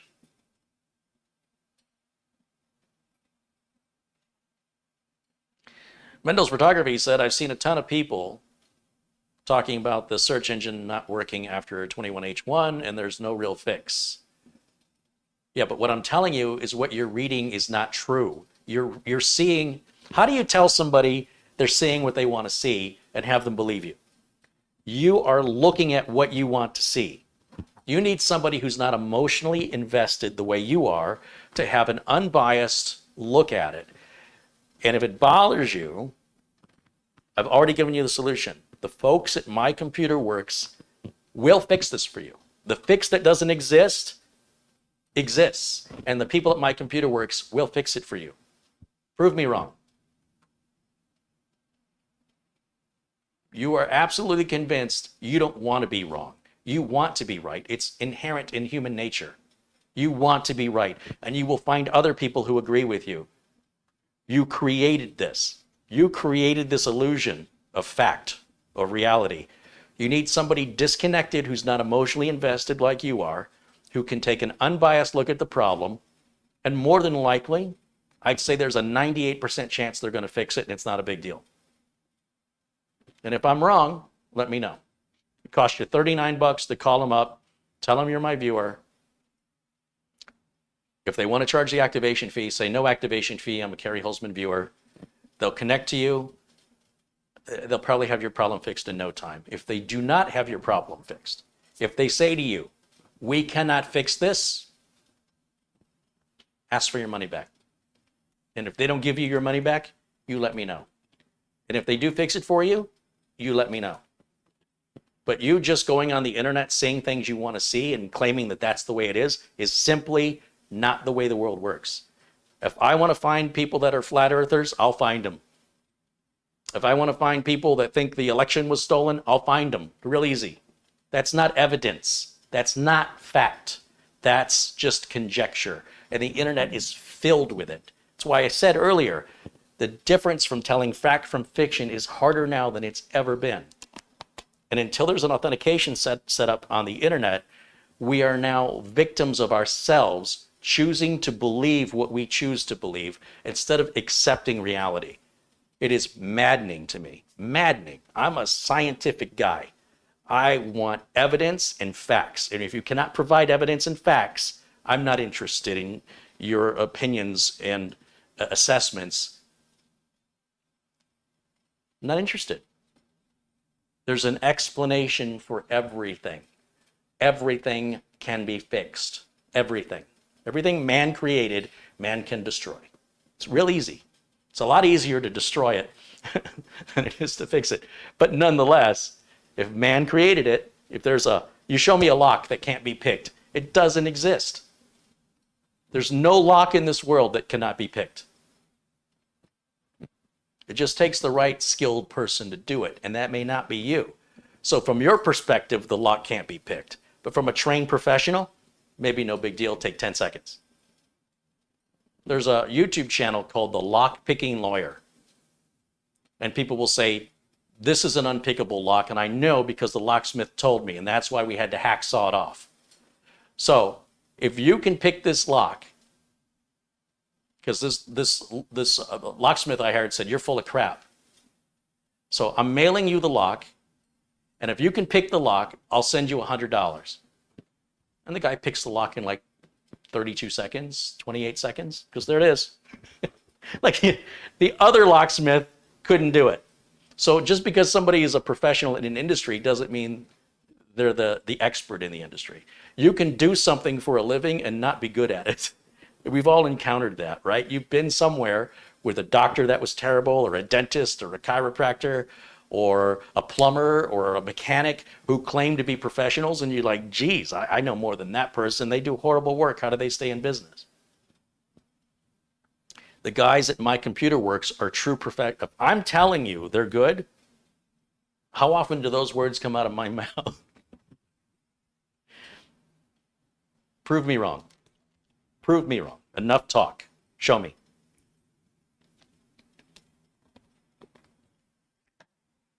And then we'll both know without any doubt. And we'll separate conjecture from facts. And on a side note, nobody has ever brought me a computer problem I couldn't fix. It's never happened. There have been computer problems that will cost more to fix than to replace the computer. So we choose not to fix it. But I can fix it. I can fix every single, look back at my videos. There's 13 years of videos. Show me one video where I wasn't able to fix the problem. There might be a first video where I'm not quite sure, and it might lead to a second and a third and a fourth, but at the end, I fixed it. There's never an exception. 13 years of videos, there's never been a computer I cannot fix.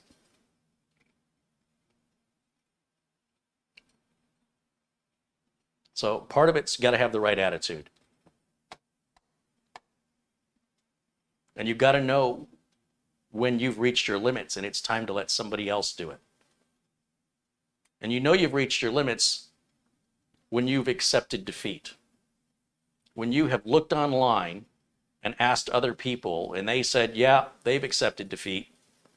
And then you accept that as your defeat and then you don't try anymore and you would just accept it. That's the way it is.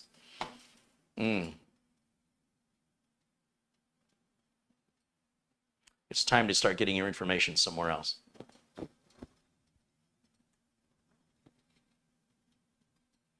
Because Ison says, just like Thready. Oh yeah, Thready, what a pain in the butt Thready was, right? With all those compatibility issues. Those were very difficult to sort out. And you got to remember, I didn't have every day to work on Thready. I would put Thready away for months, and then I'd be like, okay, I'm ready to take another shot at it. But I can assure you, if that was a customer's machine, I'd have found a solution a lot faster. But because it was a personal machine for a little project here online, it was just kind of like, I get to it when I get to it. I'm not in the mood. But I don't get to choose my moods when customers have problems. I have to. It's like war. You don't choose to wake up one morning and go, I don't think I'm going to fight today. I'm not in the mood. You're going to get killed. You will be shot and murdered by the people you're at war against. If you're in a war, there's nothing to do with your mood. You will wake up and you will fight, or you will die. Some things you have to do. And other things, like Threadripper, it's not in the mood. So, but I did find a solution. It took a long time because I wasn't in the mood. Really, it was discouraging working on that thing. But boy, it felt good to get it working, even though it was, by the time I got it working, it felt too slow. But the Thready's Revenge, that thing is a monster. That thing is a beast. And what a complete difference, right? Same tech, different hardware. Hardware's matured, compatibility issues were solved, and known hardware manufacturers that work well were learned from Anthony Remus, who shared his information with me and his experience. So I had the perfect combination of somebody with experience saying, look, if you buy this RAM and you buy this motherboard with this chip, it'll all work together. And I'm coming from the world of Intel, where I can buy any RAM and any chip and any motherboard that's compatible, and it all just works. It all works. And then AMD, oh, you got to be careful about that. You got to be careful about this. You got to watch this. You better do your research on that. Okay. Well, if I got all the time in the world and I want to spend it all on building a computer, you know, the first gen Ryzen was a good way to keep idle hands busy, just trying to get it to run. And while you're trying to get your one Ryzen to run, I will have 10 Intel systems built. Which one of us is going to have more sustainable business at the end of the day? Now, Ryzen's gotten better. It's not perfect, but every iteration is getting better. And every new motherboard BIOS that comes out is adding more to the compatibility list and dealing with these incompatibilities. That is always the case for any new hardware. This is not just an AMD issue. This is an issue regarding anything new, and early adopters who get it are going to be the ones who have the problems. And Thready was a first generation Threadripper. I was a pioneer, although I wasn't one of the first. I waited a couple months, but that wasn't long enough. I needed to wait a couple of years for that maturity to rise, for AMD to, and the motherboard manufacturers and the RAM manufacturers to sort out their mess they created. And that's normal. It's not unique to AMD. It is normal for new hardware and new technology to need time to mature. And if you're running a business and you are warranting the work and you start selling this new technology that hasn't been proven, and it turns out it's not reliable or has compatibility problems, that's going to eat into your profit margin, and it's going to make you look like an idiot to your customers. This guy doesn't know what he's doing. I'm not going to buy another computer from him. Why would I jeopardize my business just to promote a company that's Intel's competitor? I'm not going out of business for AMD. But AMD is getting much, much better. Thready's revenge went together so much better. Such an improvement. But it wasn't me. I'm not the one who improved. It was AMD, it was the RAM, and it was the motherboard manufacturers improved. I didn't learn anything. I build it the same as I build anything else. If anything, I learned, like I said, from Anthony Remus at Remus Computer Solutions, which parts to use. I don't worry about what parts to use when I build Intel. And I don't have time to sit there and look it all up. I don't have time for that. You can't work on the scale I'm working at and think you have time to do that level of research. Like if I did that level of research for one Ryzen chip, then that'll be the only configuration I would sell. I'd say if you want it, it's got to have this and this and this. Otherwise, I won't build it. I'm not going to go back and do all the research again. But with Intel, I can change all the configurations, change the RAM, change it. And with AMD, we're getting there. Like we're closer to that now than we were 2 years ago, 3 years ago. AMD's doing much, much better today. They still have a ways to go, but so much better.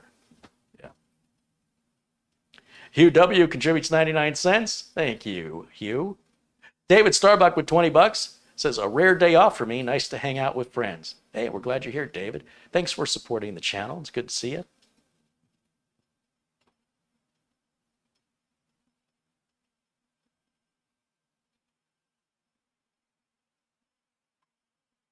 Tom Jackson was $7.77. He says, here's to go towards your AC bill. That's great. I just need about 75 more of those. That'll probably take care of it for this month. No, thank you. I do appreciate it. Timothy Handy contributes $5. Thanks, you guys. Appreciate that.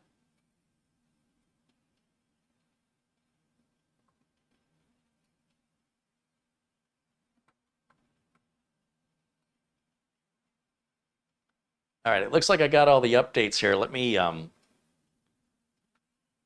move away from the chat room here for a minute and focus my attention back on this motherboard. I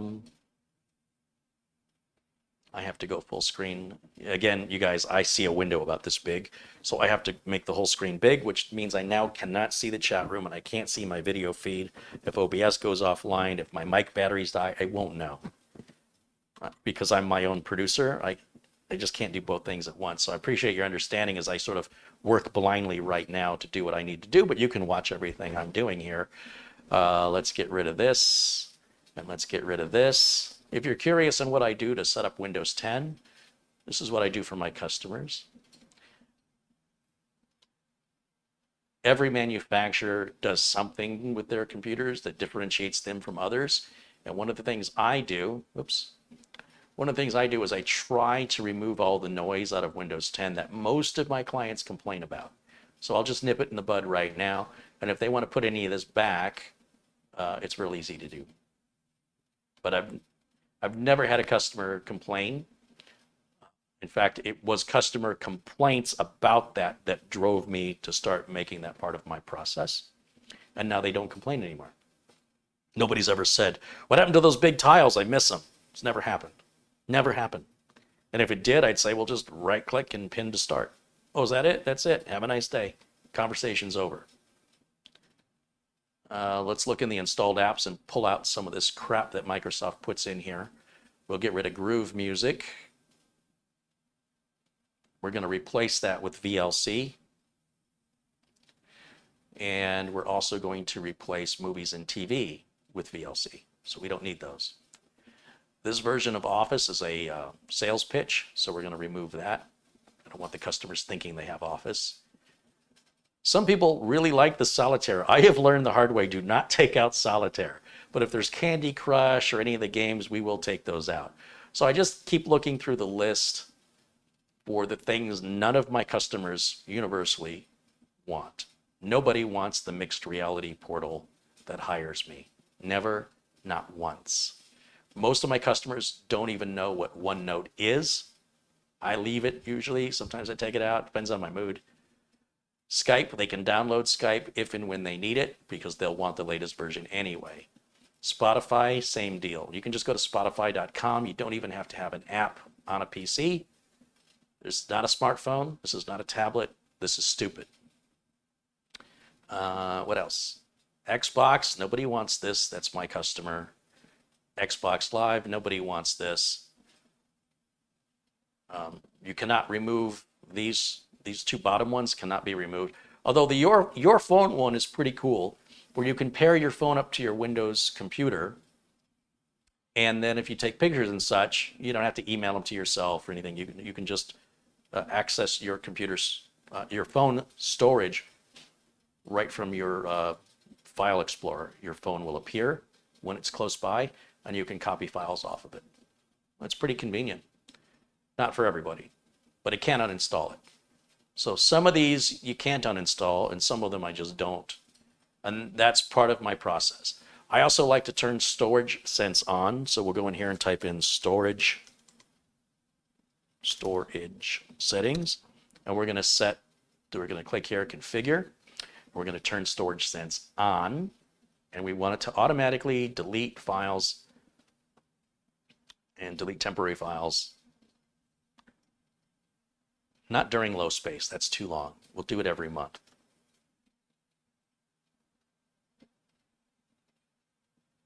I had a customer's recycle bin that had 800 gigs in it on a terabyte hard drive. They had they had about 100 gigs of data, under 100 gigs of actual data, and then 800 gigs of crap in their recycle bin. They never emptied it. So this will solve that problem. It'll just empty itself after 30 days. And delete the temp files. Then, of course, I've got to grab my Uncle Carrie's Windows 10 optimizer. This is a fun little story. You guys, if you watch my earlier videos before I had the app developed, I was doing all these little manual tweaks by hand, and if I got distracted, I couldn't remember if I did a certain tweak or I didn't because I got distracted. And I'd start all over again because, you know, I want to be thorough and meticulous. And thought it would be so much easier if I had an app to do this. Who do I know that can write an app? I've known Nick Shaw at D7X Tech for years. I called up Nick. I said, Nick, what's happening, man? He's like, hey, Carrie, how are you? I got an idea. I need an app that'll do this, this, this, this, and this, and only these things, nothing else. You think you could write something like that? He says, I'll have it to you in an hour. I'm like, get the hell out of here. There's no way. An hour later, there it was. And I showed you guys. I said, guys, look at this. I don't have to do this stuff. And you guys said, would you sell it? I was like, I never thought of that. Yeah, I'll sell it. So I had it improved a little bit. And with some feedback from you guys, changed some things. It's not a customization tool. It's an optimization tool.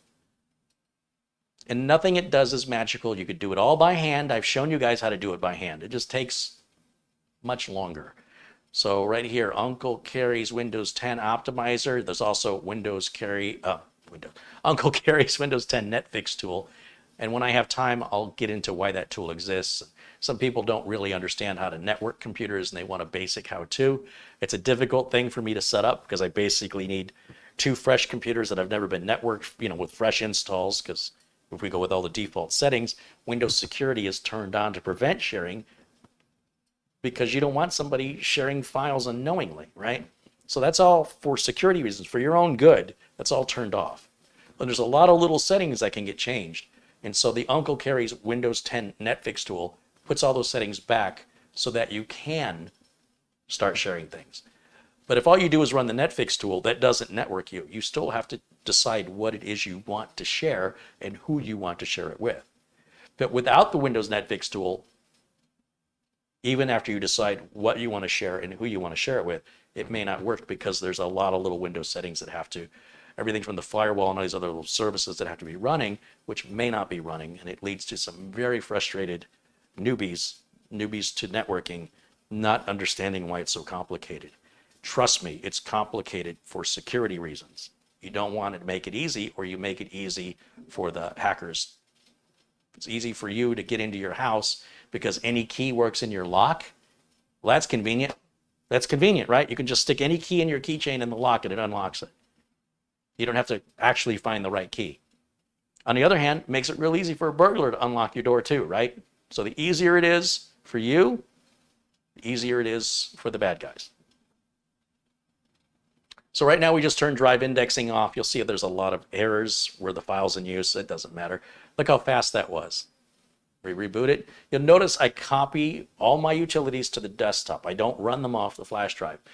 These utilities have free updates, but they will not update off a flash drive. You've got to just drag it over to your desktop, run the utility, run the update. If there's an update, it will work fine. It'll update fine, and then copy it back from the desktop onto the flash drive or wherever you store your files. So you always have the update. The latest Windows 10 update adds this news. I don't know why people are so fascinated with the weather. You don't have Windows? I don't mean the operating system. I mean an actual window in the room you're in. Even basements have windows. You can't look and see the temperature outside? Who's this for? Now, if I want to know the temperature in Michigan today, that's different. I can't just look out the window. I don't need the computer to tell me it's 115 degrees outside. I can feel it.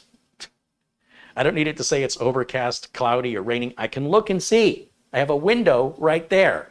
This is the dumbest thing I've ever seen. So we're going to right-click. Right-click on it. Go to Toolbars. Is it Toolbars? Hold on. I'm confused. News and interests. That's what they've added. And we scroll down here, and what does this say? Can anybody tell me what this says? Turn off. Well, that was hard. All right, so the optimizer's been run. What else do I do? Got the updates. Let's put VLC on there. I always have the latest version of VLC on my flash drive, so I don't have to spend time downloading it, wasting bandwidth. So here is VLC. This should be the latest version, which at this point on June 18th is 3.0.14, and this only takes a moment to install. And now the user will be able to play all their video and audio media with no problems. VLC plays everything. In fact, if VLC won't play it, it's probably a virus and you should get rid of it. If it says, if you ever download or try to view something that says you need to download this player, that's a virus. That is always a virus. If VLC won't play it, chances are it's a virus. Always remember that. VLC plays everything legitimate. Now, I'll delete this. I'm done with this. Let me take a look, make sure that the RAM and CPU are being detected properly. 32 gigs, yes. Core i7 9700K, yes. We are not activated yet because, again, I'm going to go to CDK deals and buy that key. If you look, every video I make has notes underneath the video, and I spend way too much time making sure there's no typographical errors, that everything's spaced out well, and you can see, and very few of you ever view those notes, and it drives me crazy. You go, Carrie, where can I get that Windows 10 key you talked about? It's in my video notes. Carrie, where can I get that RoboForm deal you talked about? It's in my video notes. Carrie, where did you get that Lazy Susan? Where did you get that screwdriver? Where did you get... It's in the video notes. Someone emailed me and said, I went to the website to buy the Windows Office and I accidentally ordered the home and student version. I didn't mean to. There's no link in my notes. I'm not promoting the home and student version. It's not there. Why would you go to the website to buy the license without promoting me? The only way I get credit for you buying it is you have to click the link in my video notes. And there's no link to student and home office. I didn't make a deal for that one. I only made a deal for Windows 10 Pro, Office 2016, Office 2019. And then I've had somebody go, oh, well, you have to log into Microsoft to download the installation files for Office 2019. So I wanted my money back. I said, you don't have to do that. So, well, I called the company and they said I had to. Well, yeah, they were going to tell you that because they're legit. But I've already shown you a video, what is it, a year and a half ago, 2 years ago, on how to download any Microsoft Office or Windows version from HEI Doc. If you just type in HEI Doc, there's the app. You can download the image. It's no big deal. Well, then how do I know it's official? You got to pick one or the other, man. You can't have it both ways. I wouldn't recommend it if it wasn't official. You're going to have to take my word for it or do your own damn research if you're going to be that kind of a annoying person. Like if you think I'm going to guide you down a path of theft and deception, you're on the wrong page. I don't do that. I've never done it, and I've got 13 years of history to prove I've never done it. And if you don't trust me, that's insulting to me. Prove me wrong. Instead of me proving to you that that's real, you prove to me that it's not. Let's see how you like it. It's really offensive. Just trying to help. And then people bite the hand that's feeding them. It's like, oh, I'm sorry I tried to help you, man. What a jerk. I have strong feelings about it. Just don't expect to get bitten by people you're feeding. It's just weird. Like if you took the food, don't sit there and accuse me of poisoning you. It's ridiculous. You voluntarily took it. You must have trusted me on some level. And I've never, ever deceived anybody. I've got all these videos for 13 years as evidence, and you can't be bothered to look, and now I need to prove myself to you? Trust me, there's not enough money that I am making from you buying a copy of Windows for $15. How much money do you think I make on that? You think I'm making $15? Even if I was, which I'm not, it's still not worth it. It's not worth that level of harassment, that level of scrutiny. You know what? If you're that kind of person, don't buy it. Do us both a favor, go somewhere else. It's great customer service. No, not all customers are good customers. The vast majority of you have said, hey, I bought the key, you're right, it's legit, it activated, or I had a little issue, I contacted customer service, they made it right, you're absolutely right, thank you, thank you, thank you. I have tons and tons and tons, not tons, dozens and dozens of emails, people saying, thank you for that, thank you. You took away my anxiety, I trust you, and you were right.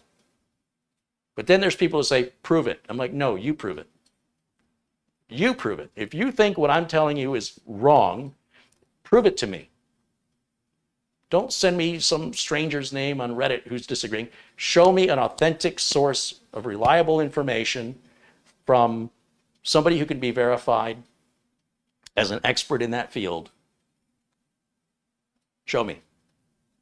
And if you can't, or you can't be bothered, I don't want to hear it. So, anyway, really, very strange. It's very strange. All right, where was I? It's on my soapbox. Now, if I was forcing you to buy Windows 10, if I said you have to do this, a different story. That's different. You choose your decisions. And if you don't trust me, it's not my problem. That's your problem. Not for me to fix that. You have to fix that. Not my responsibility. Not my circus, not my monkeys. But if you understood how much research I did before I offered anything to you guys, you would understand why that's so offensive. I didn't just wake up one morning and go, oh, I got an offer from somebody in an email and I'll put it up online to my audience, and just potentially damage my entire reputation I've been building online here on YouTube for 13 years and throw it all away so I can make a quick buck. You're out of your mind. That's not sustainable.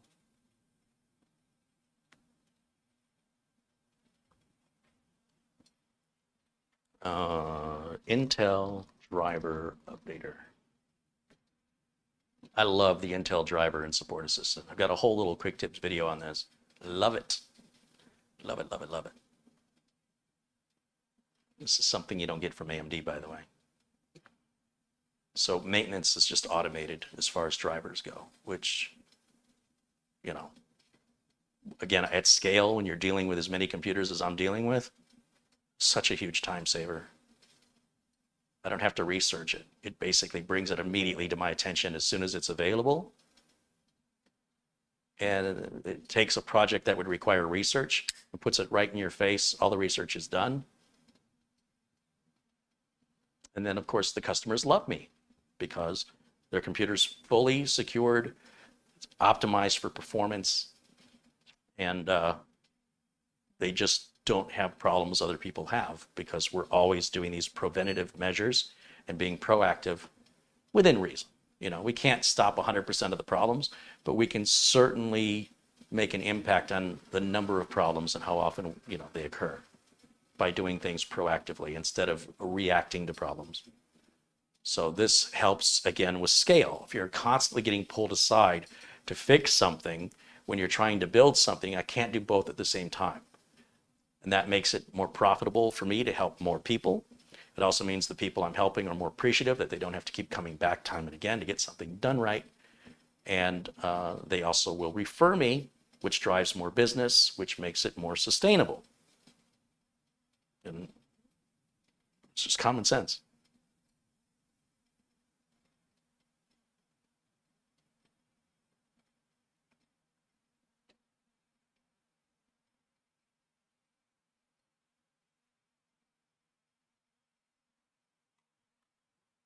All right, let me look back in the chat and see what I've been missing while I've been ranting.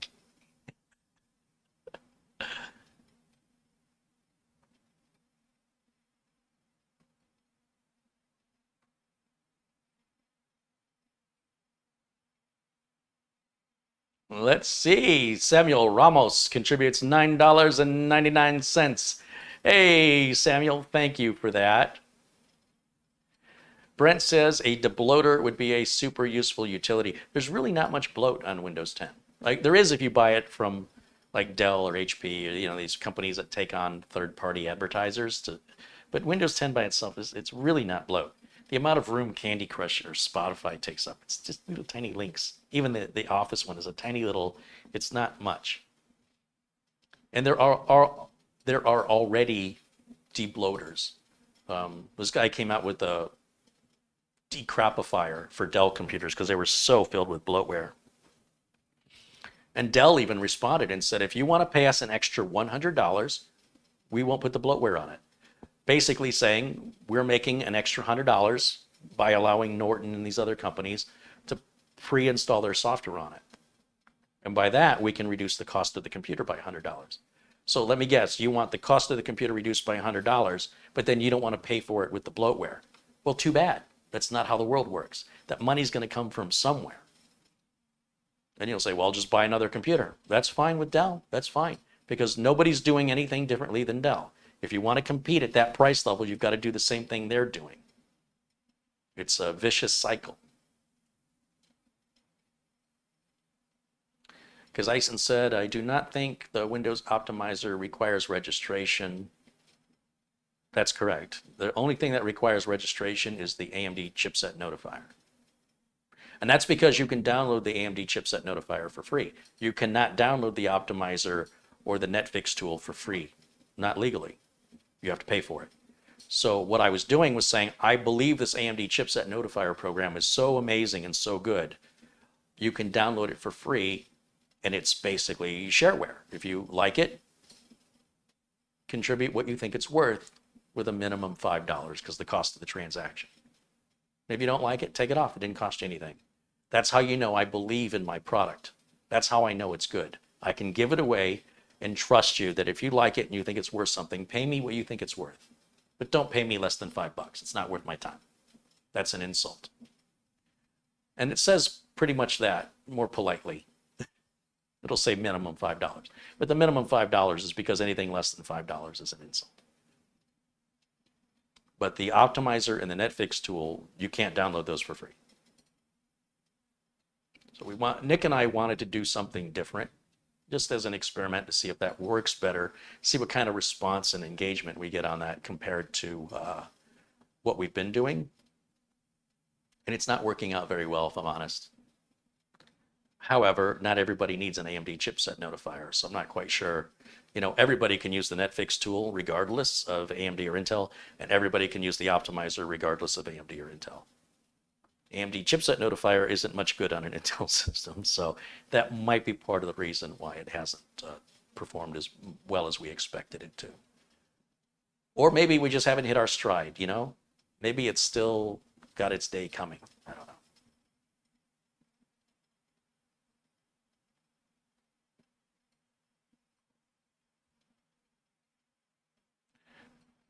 Let's see, let's install the memory and storage tool.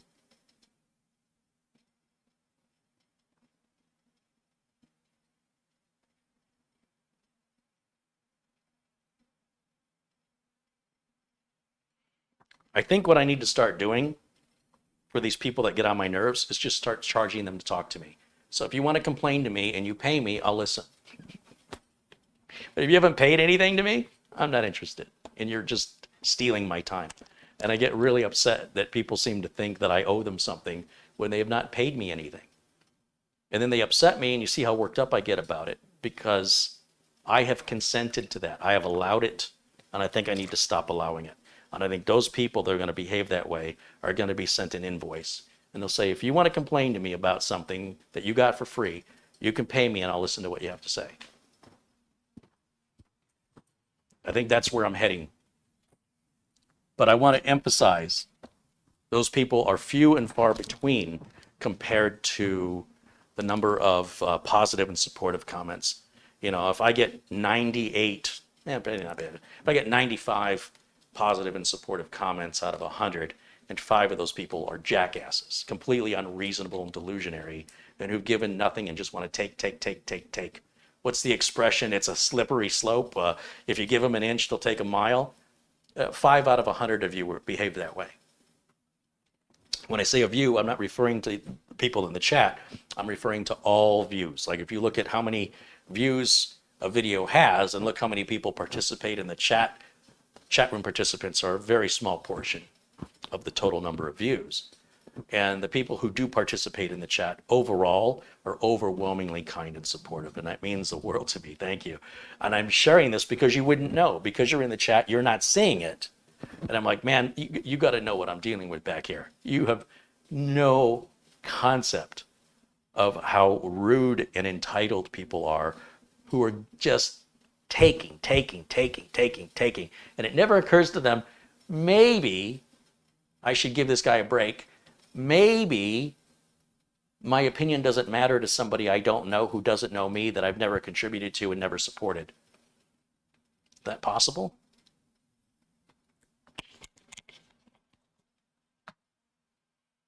And it doesn't mean you have to support strictly financially, just supporting me by being a nice person. How hard is that? Well, for some people, you'd be surprised. You might as well tell them to climb Mount Everest. They'd be more likely to do that than be considerate and nice. But it's the internet, you know. I'm just grateful it's not the other way around. I'm grateful it's not 95 people complaining and taking to 5 people being nice. Then I'd have to reevaluate my whole existence. At that point, it's a problem with me. I recognize that. All right, here we go. We've got the Intel 660p. We've got the latest firmware. Let's go ahead and put Intel's NVMe driver, see how it just provides that to me automatically. It says you don't have this, you need it. Well, you know, we recommend it. Great. Let's grab it. It's a small driver. In order for it to take effect, the computer has to shut down because the NVMe driver is in use for me to read and write files to the drive. I can't replace it while it's being used. I can't replace a flat tire on a car that's in motion. You've got to stop the car, preferably turn it off, put it under a jack, take the flat tire off, put the new tire on, then restart the car. That's what we just did here. Now there's still an updated video driver, and you will see down here in the bottom right corner, In just a moment, that Intel driver updater is going to run. It's going to sit right down here with a red dot. That red dot tells us there is an update available. I don't have to go looking every day. Is there one today? How about now? Are we there yet? Are we there yet? Drives me crazy on a scale of all the computers I work on. This is very much appreciated from Intel, and I want AMD to do this.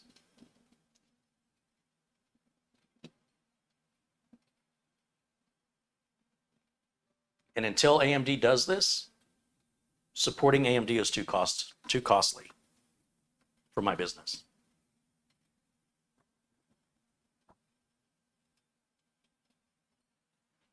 A lot of the problems, I've been working with some AMD systems through experiments with friends and people I trust, where I built systems and said, okay, take this home and let me know if it has any problems, and they're calling with problems. You were aware of the one I built for my friend Ron, and he had to ship it back to me. You were that Gamdia's case had to be repaired 3 times, all because of AMD driver or BIOS related problems that solved the issue every time. Wasn't anything I did. When I handed it over, it had the latest drivers, it had the latest BIOS, and then I guess because of Windows updates, things slowed down, started creating problems. I look at it, yep, there's updates, yep, there's a new BIOS, boom, the computer's running again and running better than it ever did. And then it happens again. Go back, yep, new BIOS, yep, more drivers. And nothing tells you, nothing alerts you to this. The driver updater from Intel will even tell us our current motherboard and BIOS version right here. So it may not tell us that there's a newer BIOS available, but we can see what we've got.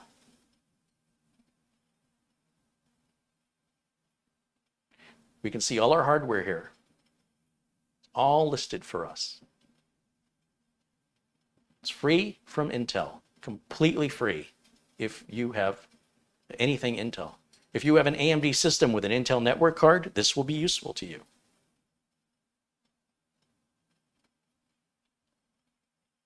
Not as useful as it is for those of us with Intel systems, but useful nonetheless, and free, completely free.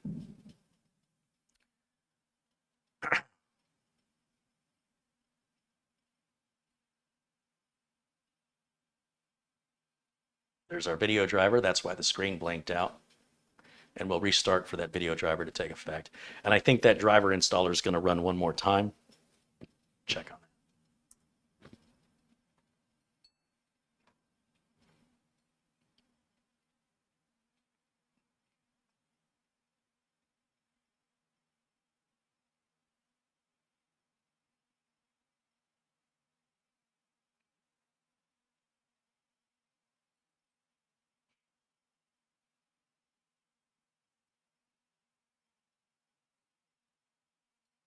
Solo says, too bad we can't chop the thieves' hands off. Well, that's a bit extreme. I think you could just gouge out their eyeballs. They'd probably be okay. They'll never shoot another gun. I mean, if they shoot a gun, you're probably going to be okay. Hell, just take one eyeball, their depth perception is gone. So the chances of them hitting you are going to be far more unlikely. Most people can't hit anything with both eyes open. Let them keep their hands, just take their eyes. No, I think people need an opportunity to be, to learn and to grow. And, to punish somebody so severely for perhaps a momentary error in judgment is too harsh. It's too harsh. Give people an opportunity to be corrected and to give them a second chance. Second chances are important.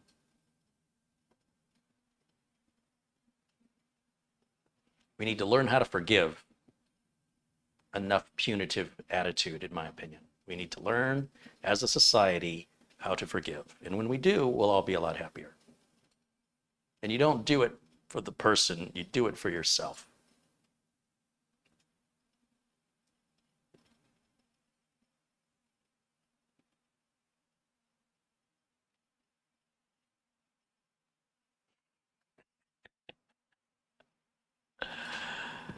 Some of you guys in the chat room are hilarious.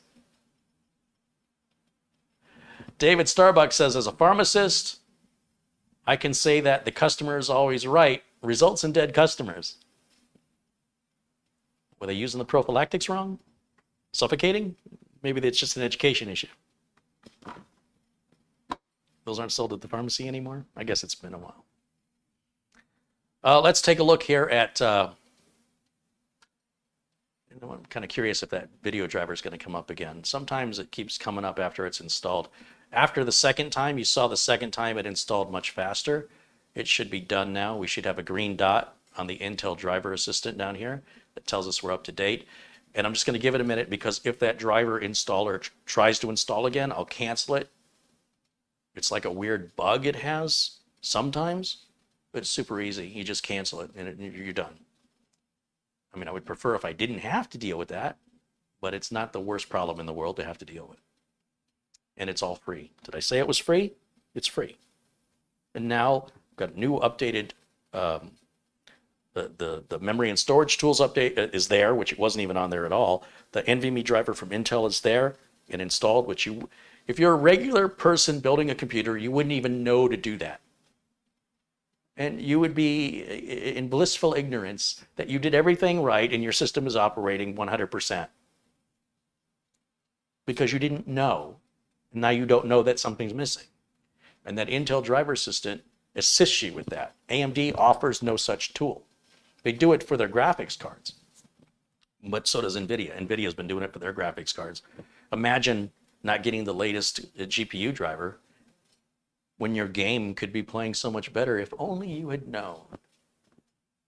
It's critical that AMD addresses this. And the sooner they do, the sooner I'll be able to sort of say, look, they're both equal. AMD and Intel are now both equal. But right now, Intel is still superior. Intel still does things AMD doesn't do. AMD is getting there. We need to give them time. They're recovering from being down for about 15 years. You know, by being down, I mean just there was no point in buying an AMD product for the last 15 years. But now they're recovering. And their recovery isn't overnight. But they're heading on the right path. And I'm very hopeful that one day you won't be able to tell the two apart, that they will perform identically, they'll cost identical, they'll be as reliable as each other with the same types of tools and utilities available for free to keep them maintained and up to date and secure and optimized. It's getting better with AMD. Every month they're getting better. And what would be great is once AMD catches up, I'd like to see Intel then innovate. Instead of always comparing themselves to Intel, look how close we are to Intel. They need to do better than Intel, not just do as good as. And that's all, Lisa Su, that's all she talks about is, look how good we are compared to Intel. You need to get past Intel. Stop trying to reach the Intel bar as the thing you're achieving. You got to go above the bar. When AMD does that, I'll be an AMD fanboy. I'm just waiting, patiently waiting. Until then, got to stay in business. I'm using Intel. As a hobbyist for my own personal rig, I use Intel because I don't want to spend hours and hours maintenance and research. Is there a new driver out today? Oh.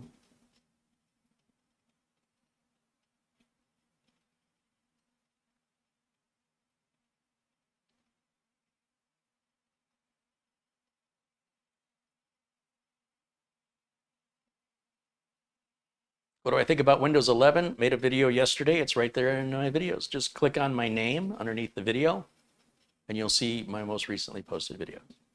For all the stuff you might have missed, it's all there waiting for you anytime you want to watch it. Did the Windows Optimizer and Netflix tool used to be free? How could I do that? How can I spend time and money to develop a tool, spend the money to distribute that tool and host that tool on a web server, pay for the bandwidth to distribute it, and do that for free? Explain to me how that's possible. Will you come over to my house and mow my lawn and clean the pool for free? And provide your own tools. Don't use any of my tools. I want you to use your tools. I want you to find your own transportation to move you and your tools to my location. I want you to mow my yard. I want you to clean my pool. I want you to haul out the trash. And I want you to do that for free, okay? Didn't you do that for free? I'm pretty sure you did it for free.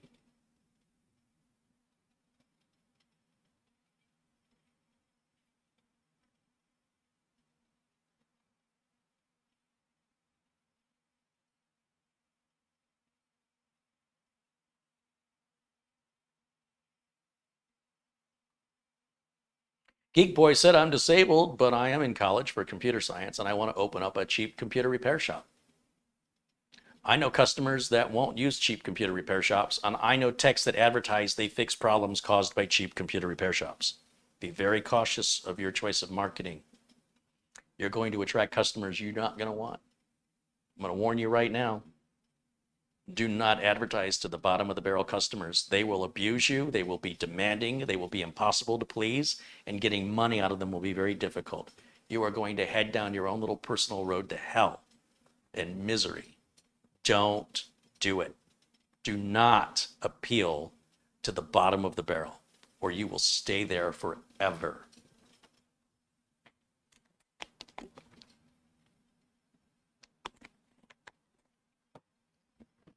You be the best computer tech.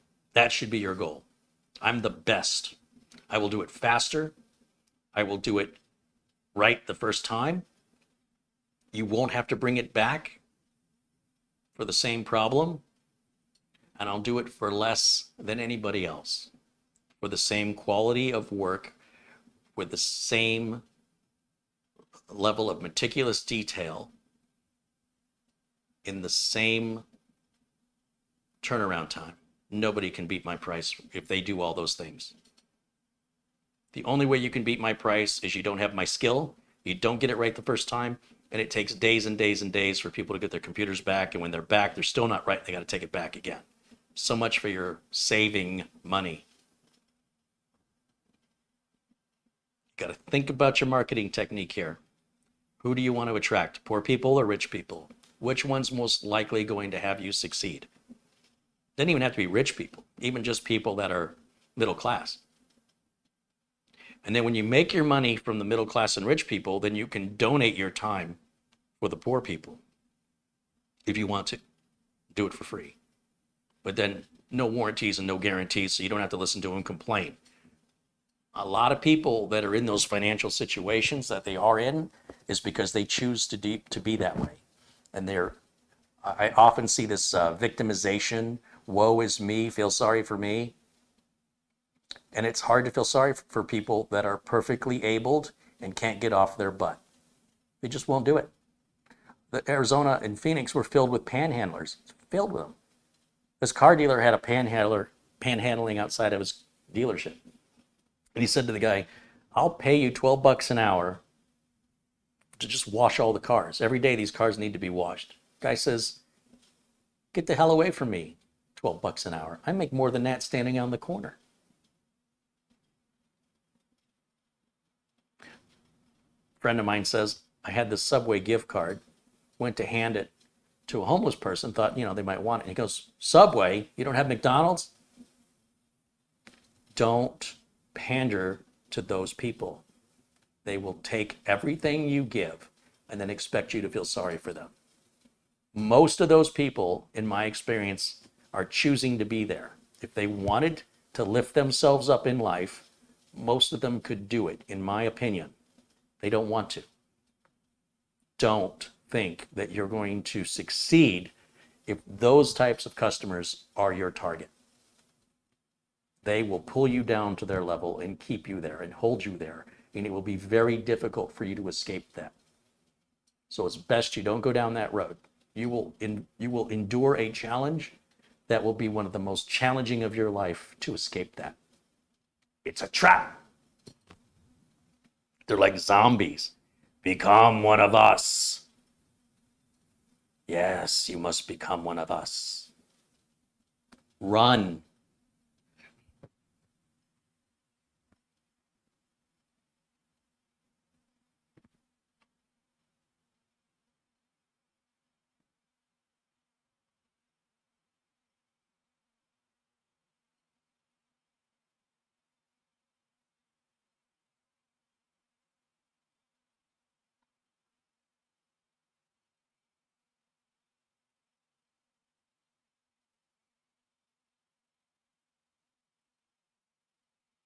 A lot of people notice a little spinning cube there on the NZXT Z63. It's an NZXT Z63. It's been around for over a year. I'm surprised you guys have never seen it before.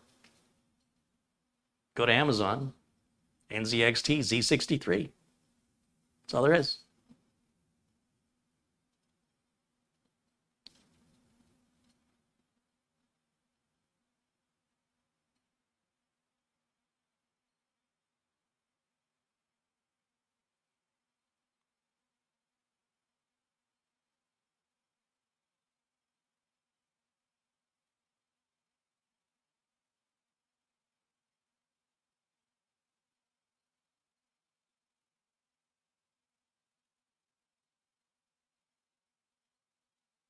Yeah, the Windows 10 optimizer isn't really supposed to be for you to run on one machine. This is intended for people that work on a lot of computers. If you want to meticulously go through 100, 200 computers through registry settings one by one by one by one, you're probably going to be weeks before you're done. With my tool, you can be done in minutes. So if you're not working at scale like I am, if you've got one computer that you're responsible for and not hundreds, it's kind of pointless for you, unless you just can't be bothered. You can't be a control freak over hundreds of computers where customers are going to be tired of waiting for you and take their business somewhere else. You've got to move faster, and you've got to be accurate. If you make a mistake, you're coming back and your customer's going to be pissed. I don't know what the problem is, why some viewers don't understand scale of a business. This is not the same. Maintaining one computer in your house is not the same as maintaining hundreds of computers that belong to other people and organizations that rely on them, and they pay you for that. You've got to be fast. If you're not fast, you're losing money. That means all the other people waiting for you will wait longer. And the amount of money you make today will be limited to how much work you can get done. And if I've got a tool that can take a half an hour process down to 30 seconds, you're damn right I'm going to use that tool. That means I can help more people, and people don't have to wait as long, and I can make more money. You got one computer, who cares? Nobody cares. That's your problem. I don't know why people think I'm talking to them. I never said it was for you. I said I told you the reason why I made it. I told you the reason why I offered it for sale. I never said it was for everybody. I never said that. And why some people assume it, I wasn't talking about you. But those of us who know what it is and those of us who know the value of it are not interested in convincing you. It's obviously not for you. Don't buy it. Do us both a favor. Don't buy it. I don't understand the difference between working on 1,000 computers and working on one. It's the same thing. Okay, let me see you do it. And do it fast. And then tell me what you think of my tool. It drives me crazy. Can you tell? How can people be that ignorant of the world around them that they only think of themselves? There are other people. Outside the room you're in, there are businesses and corporations. Hundreds of millions of computers are in operation every single day. Do you maintain any of those? Just the one in your house? Good for you. Proud of you. It's not what I do. It's not why I'm here. Well, I'm happy to teach you how to maintain your own computer, and I encourage you to be self-reliant. If you want to start your own computer business, I'll encourage you on that too. If I'm making offers for backup software, doesn't mean you need to have that. If I'm making offers for Windows software or Office software, it doesn't mean it's for you. I'm not making these videos for you. Don't act like I just did this for you. It's preposterous. For the people who see value in it, they can take it. If you don't see value in it, I don't need to know. I didn't ask. I don't know who you are. Most of you, especially the ones complaining. I don't know who you are. Imagine a stranger just walks up to you and starts complaining at you. Say you're walking down the street. Some stranger walks up and says, "Oh, those clothes you're wearing are awful. What a terrible haircut." What's your reaction going to be? "Thanks for letting me know. I appreciate your opinion." Now, if your mother or your father say it, that means something to you because you respect them and you know who they are. It'll affect you emotionally much differently than some complete stranger approaching you. That you weren't speaking to them. Like they're overhearing your conversation. And then they want to, let me interject. Who the hell are you? What business is it of yours? Move along. Everything's my business. See how far that gets you in life. Strange world. Strange world. Keep picking at that scab.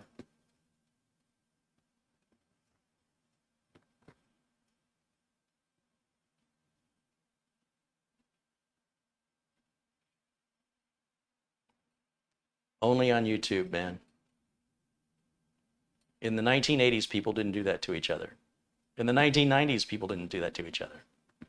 All the respect is gone. It's just gone. What's left of it is dwindling.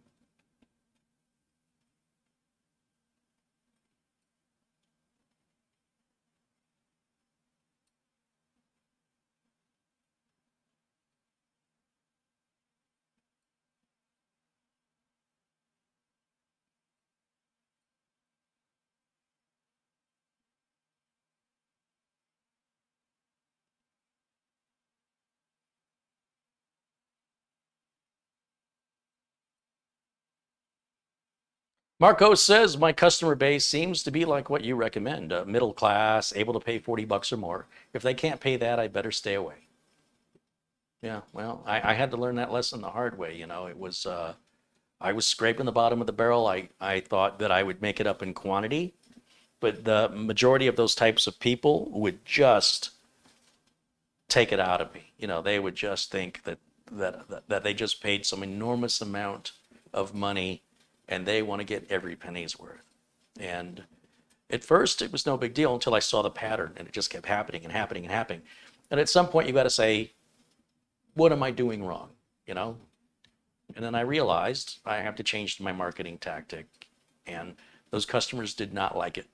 And I was good because I didn't like them. So I'm glad we could finally agree on something. Not all customers are good customers. And customers that are bad customers, if you allow it, they will put you out of business. I promise you. Many customers would love nothing more than to see you financially suffer if it means a financial gain for them. And you have to voluntarily consent to that. It's only up to you to make that change.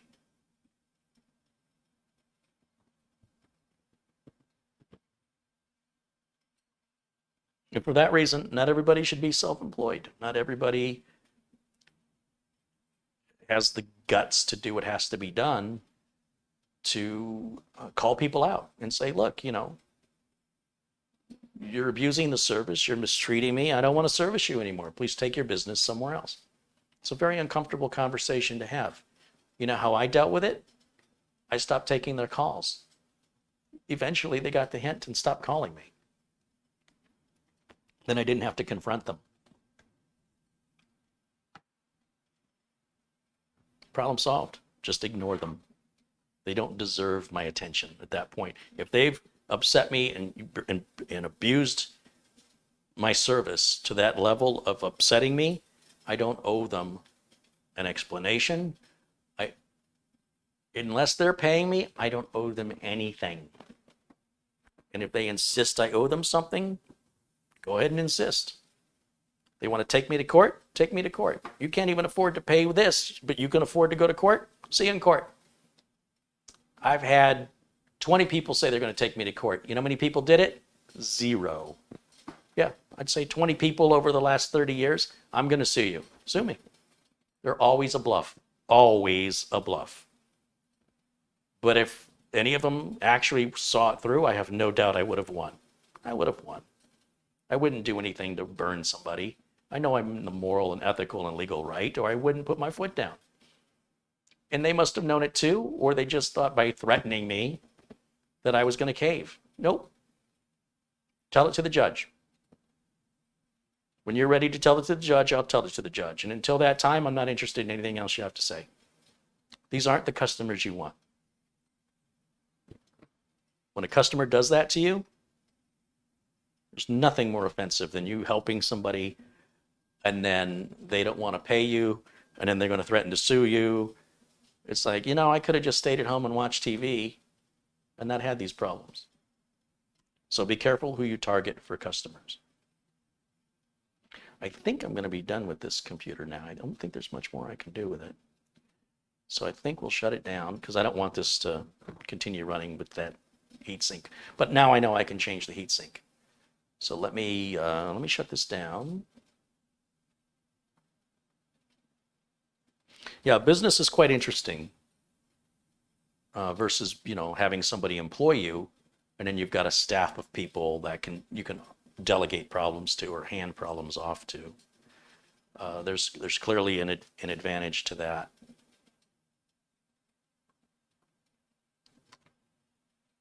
What am I doing wrong? Let's try that. There I am. Okay. Yeah. So, like I said, being self-employed, not everybody's cut out for it. About half of what I do is computer work, and the other half of what I do is run a business. I'm pretty sure I can run any business with the business knowledge I now have. Half of what I do is run a business. And if that business was a restaurant, if that business was a tax accounting firm, if that business was a doctor's office, it's all the same skill set that needs to be running an office, running a business, that you have to learn if you're going to be self-employed. It's not enough to know how to do the physical work. You've got to learn how to get the work. That's the hardest part of the job. Forget this stuff. Anybody can do this. Find the customers, find the work, find the inventory, balance the budget, pay the bills, send the bills, payables, receivables, be responsible, have a warranty, treat the people well that treat you well, and get rid of the people who don't. As soon as you identify them, remove them because they're costing you your success. And the sooner you set them free, the sooner you can fly higher without those ankle weights. Drop the ankle weights. And it's sometimes a little brutal. Sometimes a little brutal when all you're trying to do is help people and they're trying to take advantage of you. But nobody can take advantage of you without your consent. You need to identify it. And as soon as you identify it, you need to remedy it. And if you continue in that, you understand the process of running a business, and then you continue to do good work on the technical side, it's wonderfully gratifying and fulfilling. But if all you want to do is the technical work, go work for somebody else. Let them deal with the nonsense. Let them deal with the marketing. Let them deal with all the inventory and the payables and receivables, all that other nonsense. It's two jobs, running the business and doing the work. Two different jobs. When I brought on Luke Ford from My Computer Works, he's not a tech. He hires techs and he runs a technical business. He's not a tech. He's a business operator. What Luke knows is a specialty. And the people he hires probably can't do what he does. And he can't do what they do. So for one person to do both jobs, which is what I'm doing, you gotta be a special person. You gotta be made of the right stuff to be able to balance two jobs. Most businesses are run by different individuals. Luke Ford at My Computer Works is more of a traditional common business. His business, he knows what he knows. The techs don't know what he knows. He doesn't know what the techs knows. They have an idea of what each other knows, but not to the concept where either one of them could do it themselves. That's common. That's usually the way the businesses work. And a lot of people who are self-employed, their goal is to hire people to do the work. So if you're a tech and you just want to be a tech, you shouldn't be working for yourself. It's like a chef who just wants to cook, so they make their own restaurant. It's like, okay, well, you better learn to vacuum the floors, wash the dishes, do all the prep yourself, order all the food yourself, find your vendors. You better be able to wait on tables if need be. You better be able to set the tables, take reservations. You better know every single operation of that restaurant. Oh man, all I want to do is cook. Then you need to go work for somebody else. I'm not setting tables, I'm a cook. Okay, don't run your own business. You've got to do everything on your own unless you have a lot of investors that can pay you for employees and pay all the startup expenses. So if it's just you, you're going to have to learn how to market and how to get the work. That's job one. Job two is doing the work. A lot of people, in my experience, myself included, said, I'm doing all the work, why don't I make all the money? And then you realize, where do I find the work? How does that happen? You start printing coupons and advertising and you're spending all this money and you get like one job. And then from the money you made from that one job, you might break even on what it cost to advertise to get that one customer. It's called customer acquisition cost. And you go, now wait a minute, let me think about this. I did all this work to print and distribute the flyers, design them, print them, distribute them, paid for them. Cost me $100. And from that, I got one customer where I earned $100. I have not moved forward. I have not moved backward, but I just wasted all that time. That's called working harder. You got to figure out how to work smarter. Now, ideally, that one customer will hopefully refer you or come back again and again so that it's more than $100, but who knows? But you want to be able to spend $100 on marketing and get $10,000 back as a return on your investment. And you've got to figure out what works in your area, what brings the customers in. Until that point, there's nothing for you to work on. And if you're open to that, it's wonderfully satisfying. But don't go into it thinking you're just going to be a tech and you're going to run your own business. Where's the work going to come from? How are people going to know about you?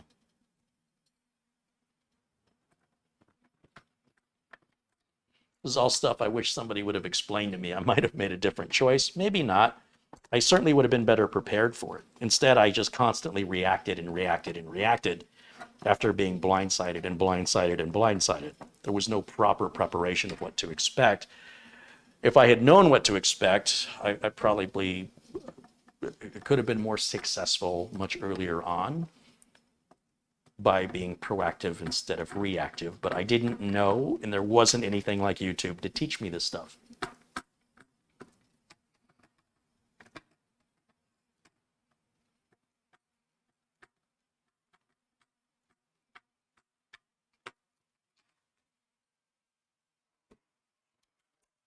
Power cable's stuck on there really good.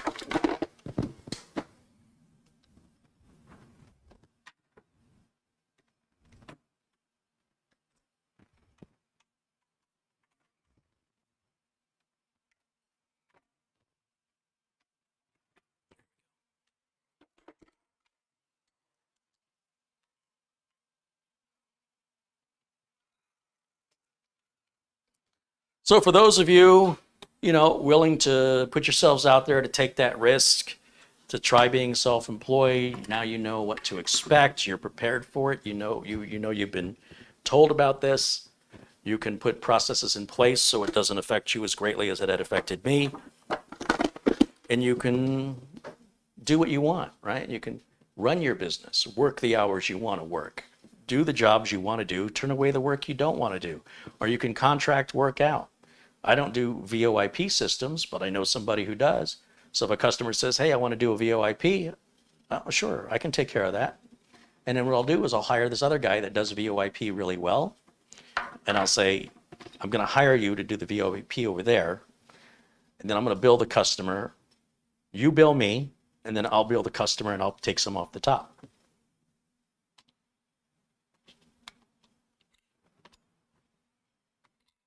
Everybody's happy. But you got to pick people you can trust so that if there are problems, the customer says, hey, the phone system's got a problem, they're going to call you. And you call your partner and you go, I need you to go over there and look at that. And if they bill you for it, then again, you're going to pay that bill to them and you're going to bill your client, and your client doesn't even know you're not the same company. That's happening in your life, whether you realize it or not.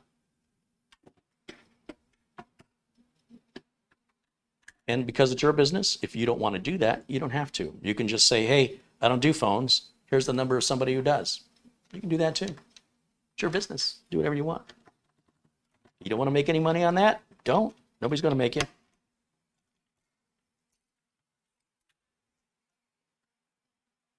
And then when you refer somebody that you're not making any money on and the person you referred burns your customer is going to make sure you know about it. Even though you didn't make any money on it and you weren't obligated to refer anybody to them, you just put yourself in a situation voluntarily for no profit, where if the person you recommended who's going to profit from it and isn't going to pay you a commission or a finder's fee, and your customer gets burned by them, your customer's going to say, that person you recommended burned us, ripped us off, stole from us, did a terrible job, and we've got to bring somebody in to undo what they did and fix it. And your customer may never trust you again. So then you'll learn, don't offer referrals anymore unless you 100% trust that person or there's a profit in it for you to take that risk. If you're just being a nice person, It's not going to work out well for you. I know it sucks. I know that sucks, but that's the truth. So if I'm recommending anybody on this channel, if I'm recommending my computer works, if I'm recommending those Windows and Office keys, if I'm recommending a RoboForm, I hope you understand the depth of what it takes for me to recommend somebody with everything I've got to risk. I hope. Okay, everything's good here. Let me put this away.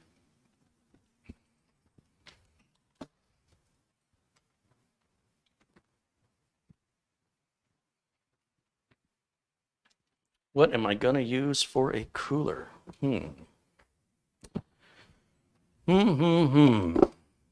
Think, what do I have? Got a couple Mugans. I got a Pure Rock. What else? Noctua.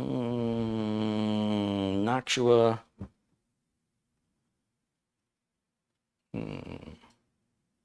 think I'm going to stick with the old Mugen. Yeah.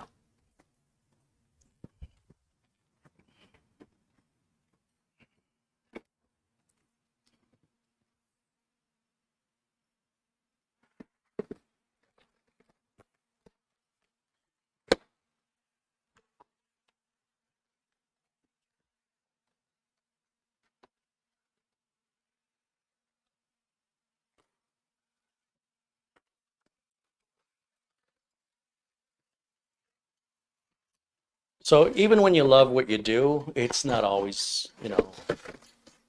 fun and enjoyable. But at least there's some control in deciding what you're going to charge, what work you're going to do, what work you're not going to do, when you're going to do it.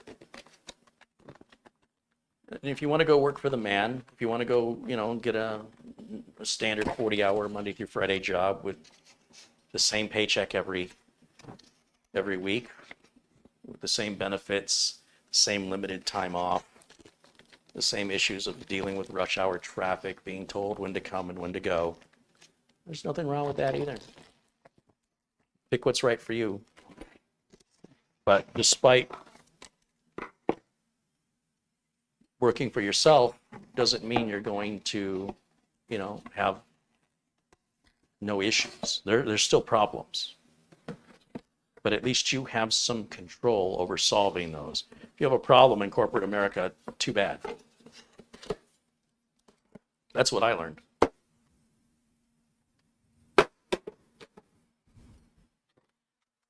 And so the ability to have that control to make those decisions on how I want to, there's a customer I don't want to deal with. If there's a job I don't want to do, I'm not doing it. Then that makes it worth it to me to put up with some of the problems. It's worth it. Because at least at the end of the day, I'm deciding. And if I fail, if I can't make my business work, it's nobody's fault but my own. If I got a job I've had for 20 years or 10 years, whatever, one day I come into work and they go, you got a minute? Uh-oh. Well, we just sold off our company to another company that already has an IT department. They don't need 2 IT departments. And, you're a great employee and it just pains me to say I've got to let you go. I just bought a car. Sorry. I mean, I wouldn't have bought the car if I'd have known the company was for sale. You kept that a secret. Well, we don't want people quitting. We don't want to panic anybody. That's just the way it's done. So my 10 or 20 years of loyal dedication to this company, what kind of severance do I get? I'm sorry, severance? So I guess what I'm trying to say is, whether you're working for yourself or you're working for somebody else, there's no guarantees either way. You can do everything right and still be fired through no fault of your own. Somebody who manages the money for the company could be embezzling, and now they don't have the budget to pay all the employees, and they got to let some employees go, and the ones that have been there the longest generally draw the highest salaries, and those are the first to go. So the most loyal ones are the first to go. And they go, it's just business. And if you're okay with it, you know, if you understand there's no guarantees in life, and you take your risks, they let you go, you start filling out resumes, you go work for somebody else. But if I cannot make ends meet, if I think I'm being paid too little, it's my fault. If I'm embezzling from my own company and I have to let somebody go and I'm the only one that's employed, that's my fault. I have control over that. It's my fault. It's kind of like you buy a brand new car and you come out and there's a small dent in it or a scratch. Oh. But if I'm the one who put the small dent or scratch on my new car, that's perfectly fine. It's mine. I did it. Somebody else does it, unacceptable. I will hit the roof. Especially if it's the car of my dreams. Park it in the parking lot, go into a store, come out, and there's a shopping cart banged up against the side of the door. Say it's an Aston Martin DB9. I'm going to hit the roof. But if I did something stupid and I bang into something with it, oh well, at least I did it. So that's how I feel about being self-employed. If I make a mistake and it costs me my business, at least I'm the one who did it. But when you work for somebody else and somebody else makes a mistake and it costs you your job, that's pretty messed up and inconsolable to me. Well, you can always get another job. Yeah, when you're self-employed and you fail, you can always go get another job too.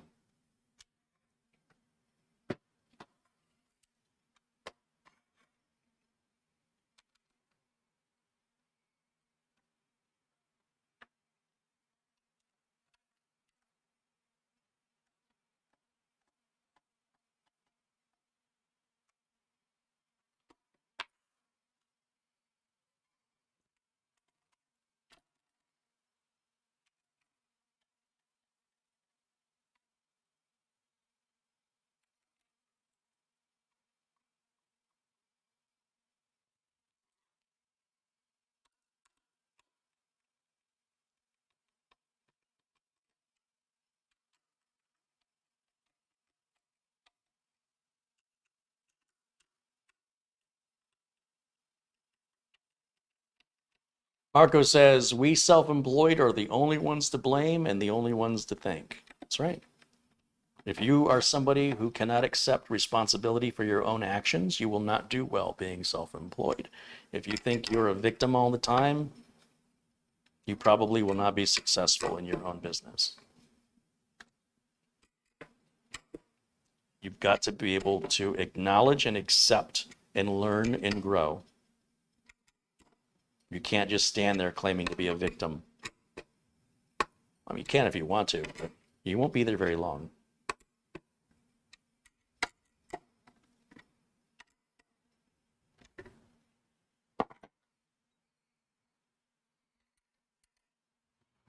But I love what I do.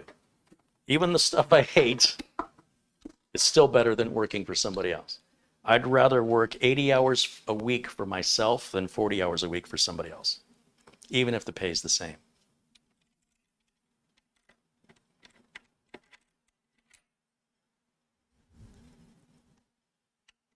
And I'm very lucky to be able to do what I love. And I'm very lucky to have the problems that I have, because those problems could be so much worse. And again, I have the ability and control to solve those problems permanently. I don't need anybody's permission. So I can get things done quick. I can solve problems immediately. I don't need to have a meeting about it and have people vote on it and talk about it for months before they make a decision. I make that decision and it's done. I move on to the next thing. Big companies can't do that.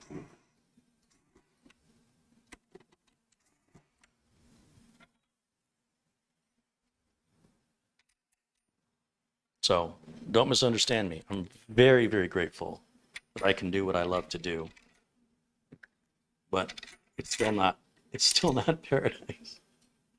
But you know what? If it was, it'd probably get boring really quick and I wouldn't be interested anymore. So sometimes the things that drive me crazy that I can't stand are the things that kind of keep it from getting boring. If there's no challenge to overcome, then there's no fulfillment. If there's no fulfillment, there's no happiness. And if there's no happiness, what's the point of anything? Ernie Smith at Ernie's Guitar World contributes $50. Very generous. Thank you, Ernie.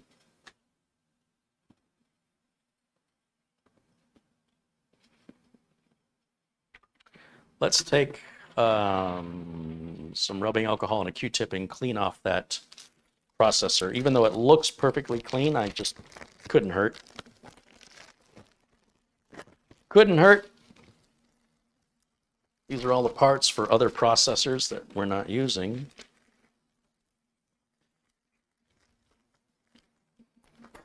Oh, and two. James Duffy contributes 10 Australian dollars. He says, hey, Carrie and friends, thanks for Karen and Sharon. Stay safe and take care. Thank you.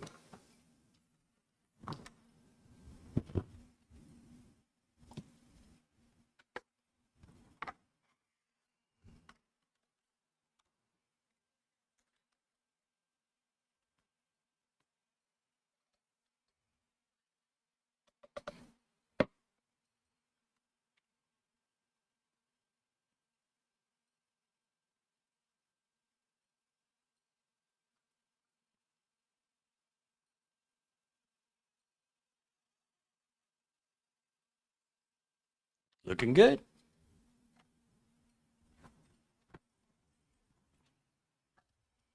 Looking good. It is boiling in here. So hot. Of course, it's 4 o'clock in the afternoon. The hottest part of the day, between 4 p.m. and 6 p.m. is when we hit our maximum temperature in Phoenix. So I just have to get through the next couple hours. I should be in a dark room with a fan blowing on me for the next 2 hours until this passes. It's miserable. Relentless. Hate it.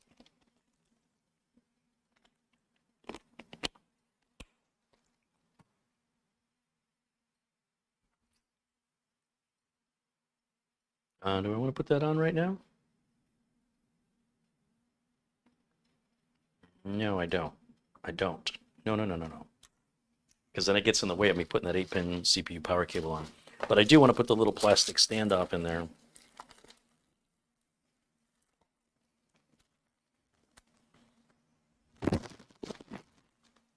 Not that I have to, but I've got them. I'll use them.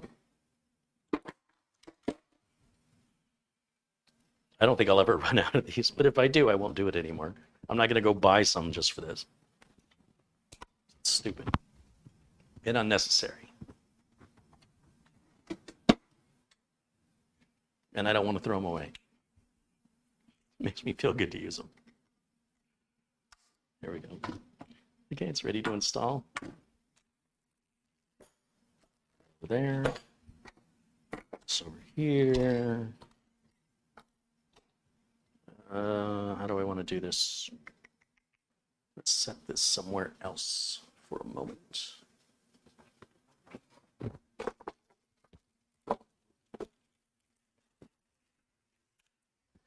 Okay, let's get the case. Put that up on here so we can work on it.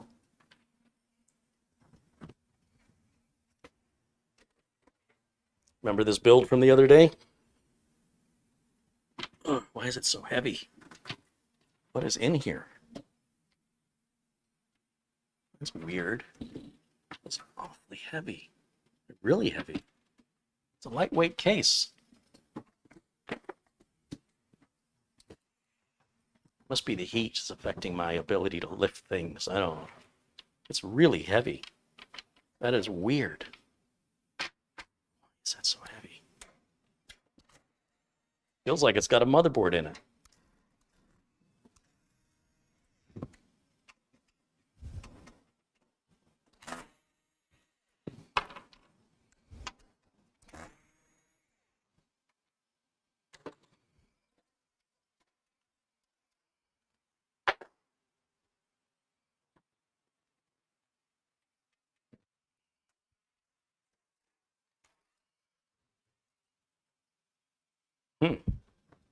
Nothing in there, just the replaced DVD drive, same power supply. These standoffs, I left the screws in the standoffs so I'd know where they were.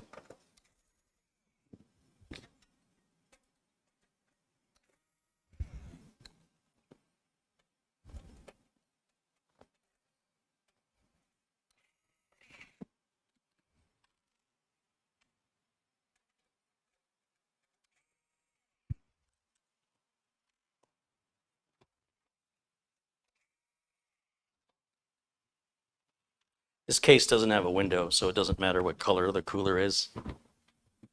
The only one that's ever going to see it is me. We need the I/O shield.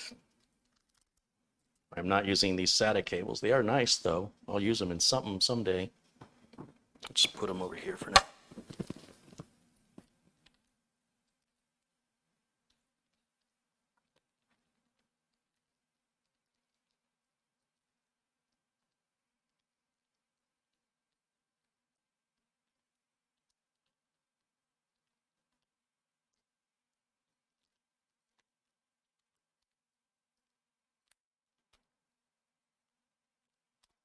John Doe says, Carrie, I have a BIOS problem. It's saying I can't find my product name and number and ACT number. Is there any way to fix that? I've never seen a BIOS that provided that information, so I don't know what you're talking about.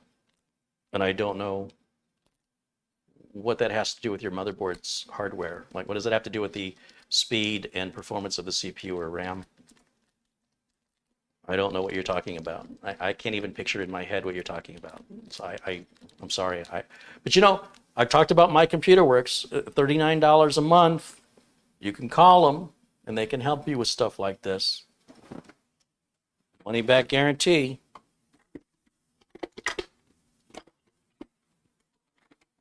So now instead of me just saying, I don't know, I'm able to point you to a place that could probably help you.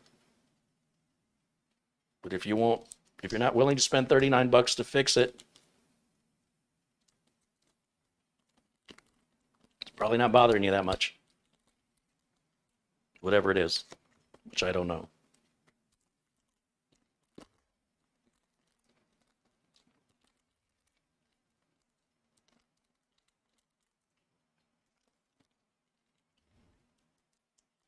End users going into BIOSes scare me,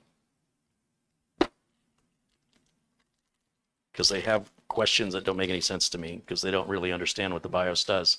In most cases, it's like, you know, you probably should know your limits on this. Not that I'm discouraging you from learning it, but it's not the right way to learn it. If you rely on that computer, it's not something I toy with. Not that serious. You know, easy stuff, happy to help you. Complex stuff, even if I understood it, it might be irresponsible for me to even guide you down that path because it could lead to disaster. That's serious stuff. The BIOS should not be toyed with, and I can't emphasize it enough that you should leave that stuff alone unless you have the expertise or you're willing to potentially, you know, be without a working computer for some time until you eventually figure it out. Which everybody will eventually figure everything out. If you're driven, you can pretty much solve any problem you set your mind to. But if you want dedicated help like that, mycomputerworks.com is perfect for you. I'm telling you, 39 bucks. You can call them over and over and over and over again for the next 30 days. For all kinds of unrelated questions you might have. They will cheerfully take your call and assist you, and you don't sign any contracts. But if you're going to look for free help, you can see how useful free help can be. I don't know. Just don't know.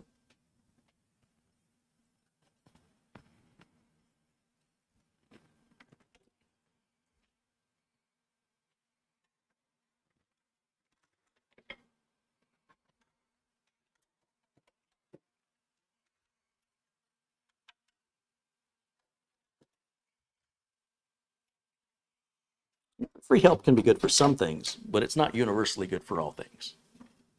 In some cases, it's worse. Even if the intention is good, it can result in making a bad problem worse. So the trick is in knowing what is reasonably expected in free help, to what level, and then what would be reasonable to pay, and then what would be a reasonable price to pay. And again, when you pay, the person you pay has liability and accountability. Nobody free has any. If they cause damage and make your problem worse, it's your problem. That's the cost of free help, part of it anyway. But for simple stuff, free help is great. For the more complex stuff, if it's important to you, probably be best that you don't. It's your choice, but it would probably be best that you rely on a professional as long as you can afford it. $39 a month, and it's not exactly a, I mean, I charge 3 times that for one day. So I wouldn't charge $40 and tell you you could call me all you wanted. Hell no. I wouldn't be able to help anybody else.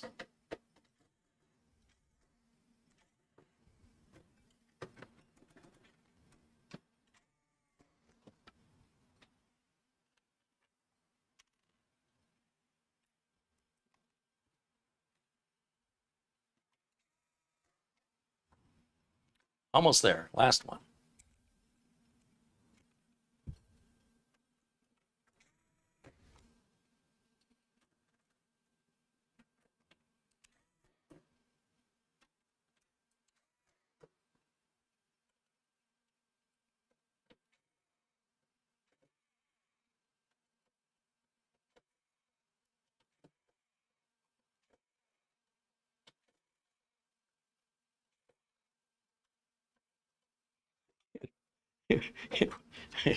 It's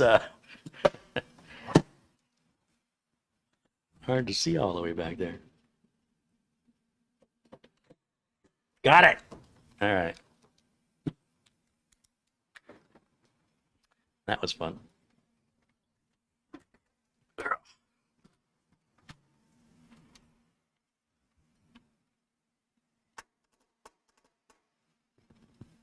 Yeah.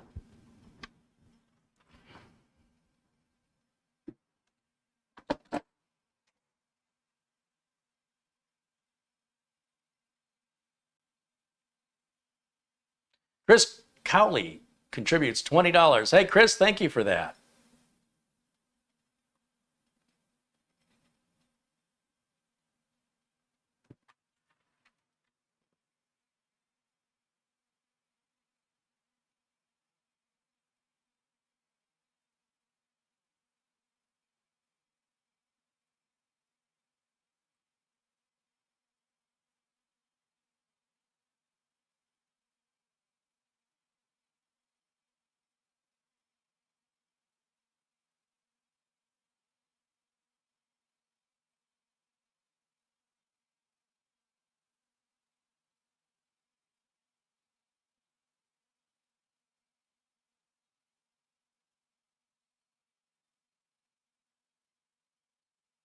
$126 degrees Fahrenheit in Death Valley yesterday. I said, yeah, they should change the name to Instant Death Valley.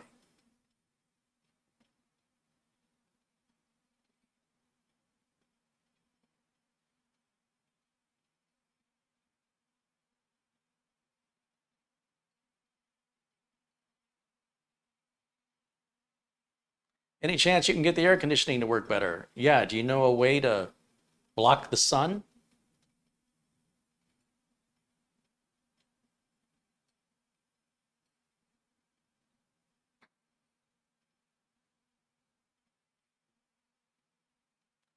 Carrie, how did you become so knowledgeable and articulate? Well, I make an exerted effort to be articulate, to not allow people to make assumptions or false conclusions or read between the lines, which makes me quite talkative because it's hard to be thorough and concise. As far as knowledgeable, I don't consider myself as knowledgeable. I'm always learning, always surprised by something I didn't expect. Usually it's something I probably should have known and I didn't really think about it enough. But I also know if I think that way, other people must think that way too. So let me tell you what my misconception was, and let me tell you what it actually is. And I'm just sharing my learning experience with you because I figure if I misinterpreted it, probably others have too. But ultimately, if you do something every day for 30 years, or nearly every day, you're going to get good at it. And you're going to see certain patterns over and over and over again that are easily predictable, not surprising, and expected. And you can say, look, I've been doing this a long time. If I was playing piano every day for 30 years, I would know things about pianos most people don't know. So I'm not that knowledgeable outside of my wheelhouse. And what I do know, I know because I needed to know it, not because I wanted to. So it's just a condition of doing the same job or being in the same field for 3 decades. And each decade you're in it is significant, a level of wisdom you will gain through the experience. And there's really no other way that I'm aware of that you can gain that level of wisdom. You can read books. But reading books is not the same as doing it. You can read a book on how to ride a bicycle, and it's not useful to you at all. And nobody can ever explain how to ride a bicycle. Until you get on it, you will have to define balance in your own terms. And if you keep trying, you'll figure it out. And you could be a BMX bike racer on the X Games doing ridiculous stunts in the air. But it all starts with learning how to ride the bicycle. And how far you want to take that is up to you. Or even if you want to entertain that thought at all, right? We all have our interests. This draws my interest. I don't know why. I've always liked it.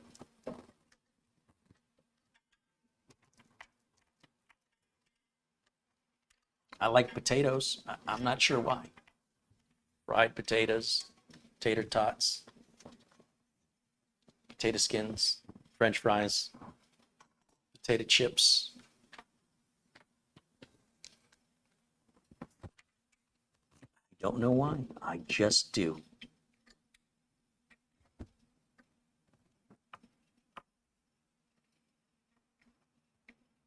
I've never tried growing my own potatoes. I guess I don't like them that much.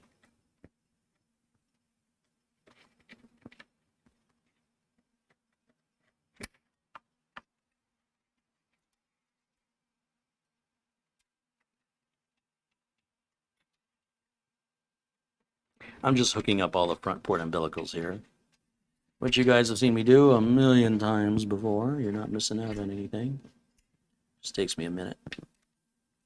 All the cable management that was here is still perfect, so I won't have to recable manage anything, which makes me happy. Less work.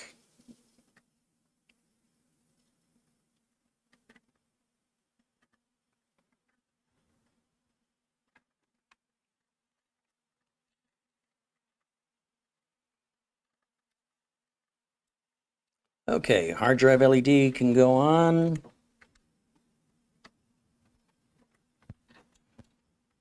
Maybe, if I can move the cables out of my way. Let's try again. Hard drive LED. Reset switch. Power switch.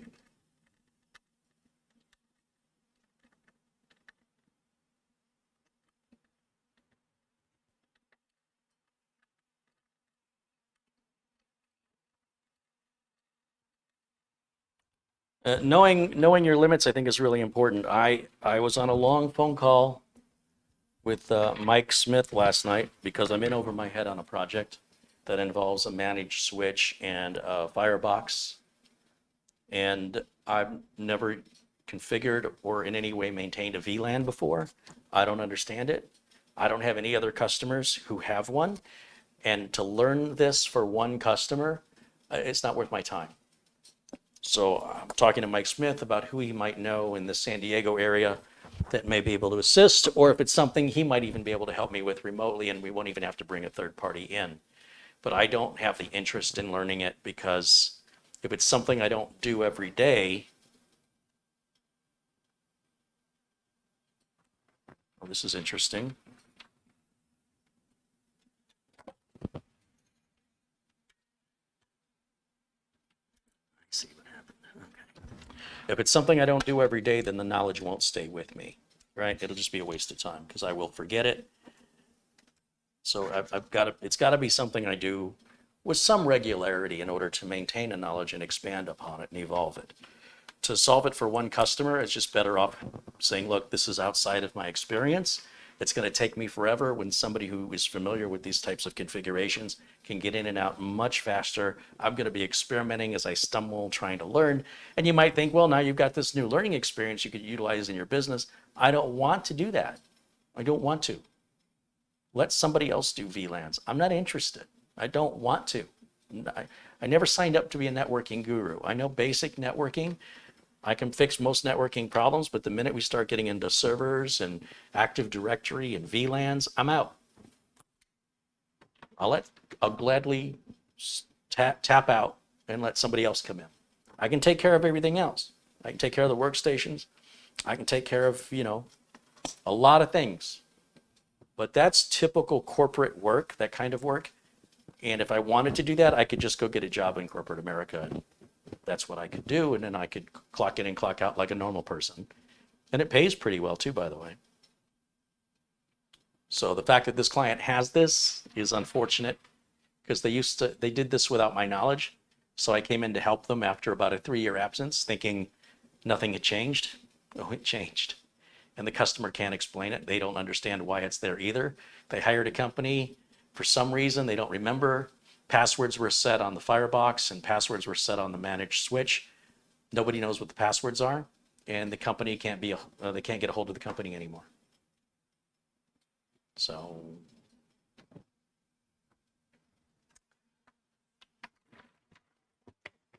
it's about 2 hours on the phone with Mike Smith because, Mike could probably handle this like nothing.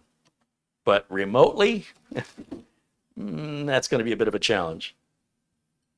Managed switch configuration is best done on site.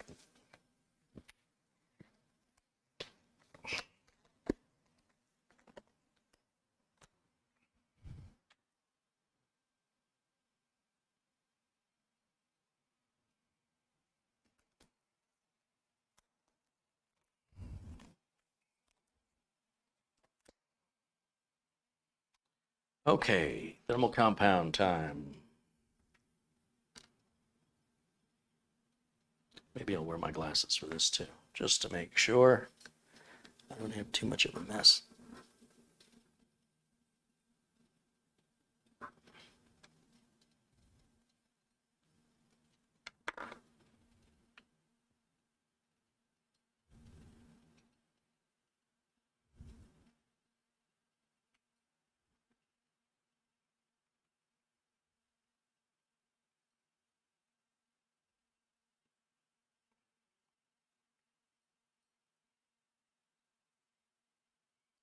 Good.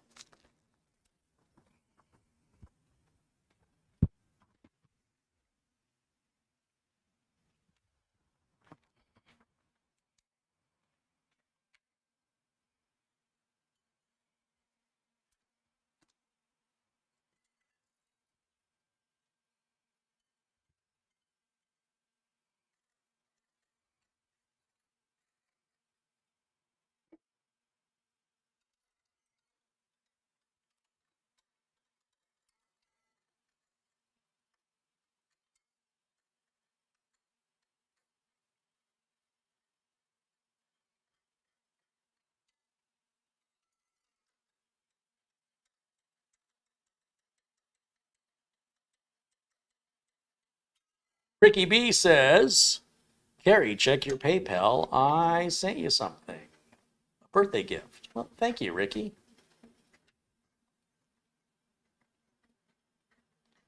There's always a factory reset button. You're right. And then everything in the office goes down. It won't work anymore. And the office is 500 miles from here. Customer will love me if I did that, right? At least the office is up and running. It's just not running well. But if I want to completely kill it, we can hit the factory reset button and be complete morons with no responsibility and shut the business down and then force an emergency visit at a high emergency rate from anybody available instead of picking the best person possible at the best price. We could totally do that. You're right. And we'll never see the logs. We'll never know what was going on, and we'll never know how it was configured. And we'll have to figure out how to put it all right back the way it was through some form of osmosis and reverse engineering. It should only take about 3 or 4 days. I'm sure the business won't mind being down 3 or 4 days.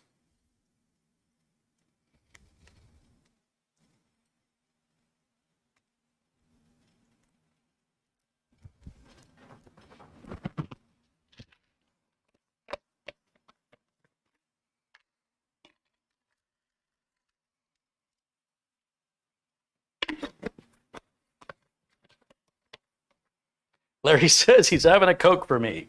All right. Enjoy that for me. I hope it's refreshing.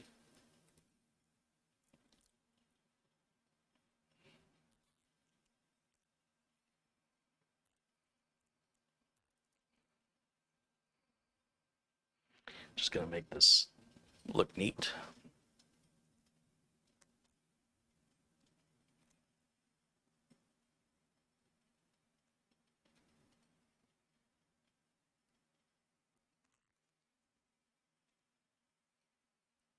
Just use my time machine.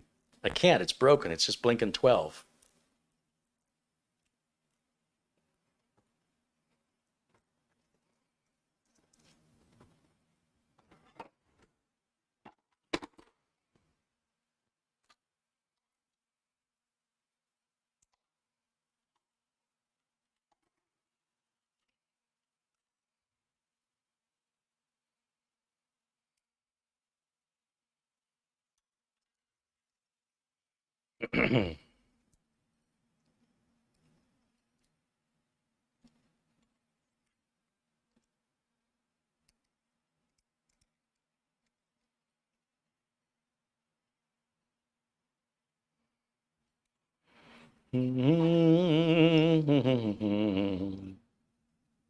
Copyright violation.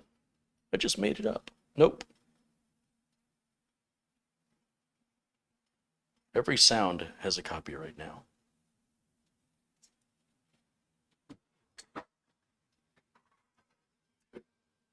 It's like trying to pick a Gmail username. Taken, taken, taken. Everything you pick, taken. You're angry and frustrated and you punch a keyboard, taken.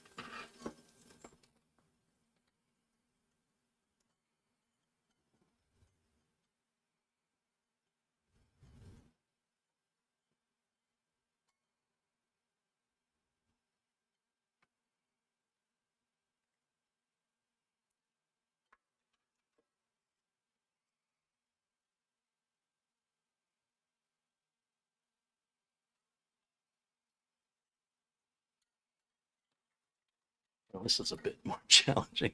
I'm gonna have to set this up. I can't see. Oh, sorry guys. One more time, you're either gonna look at my back or you're gonna look at the back of the computer. Sorry.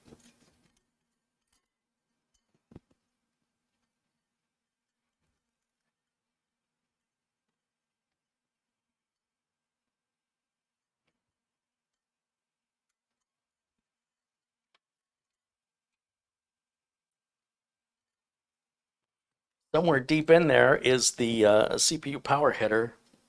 I'm gonna need some light on this one so I can see it. It's hiding.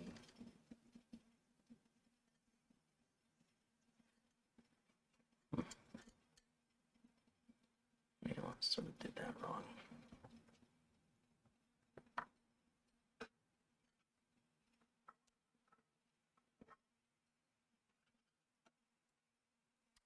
Yeah, I coiled the cable the wrong direction. So now I have to twist it.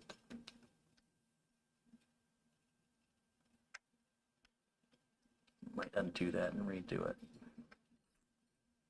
Well, let's just plug it in and make sure everything works. I'll deal with making it look pretty later. No sense trying to make it look pretty if it ain't working.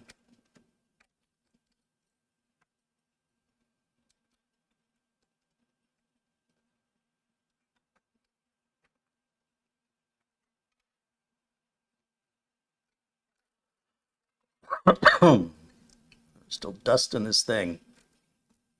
Gross.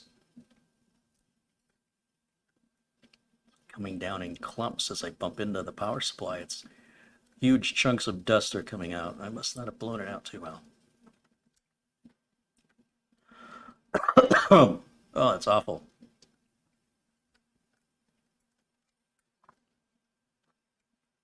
Yeah, I really made my life hard on myself by coiling this cable the wrong direction. This was not a good move, Carrie.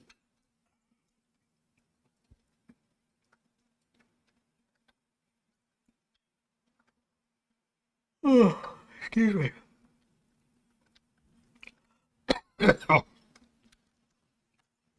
Oh, that's bad.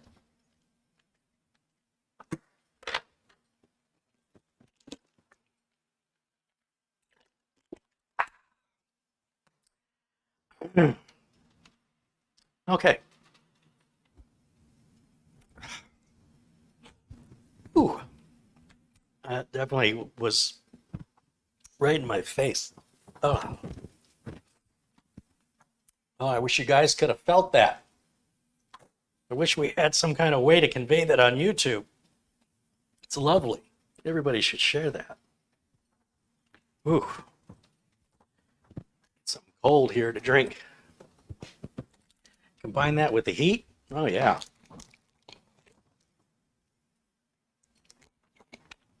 Okay. I will power it up one more time. Make sure everything works.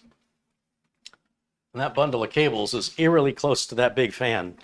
So I might redo that a little bit later and see if I can't push it out of the way. I don't think it's going to be a problem. It's pretty tight, but it's not a whole lot of movement that's permitted there. But yeah, it's a little bit worrisome. I'll have to maybe tie it up this way. This used to go to the 2.5-inch solid state drive, so I'm going to redo that. But I think I might somehow attach it underneath this. Actually, that's probably all I needed to do.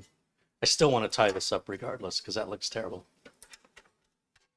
But it should work. Oh, and I've got the optical drive to plug in. Look at that. And even the cable management there is perfect. I don't have to redo it. It's a little bit tight, but just right. Just right. Yeah, it's great. Got lucky. Let's plug it in, turn it on, call it a day. Switch off, power in. Dongle.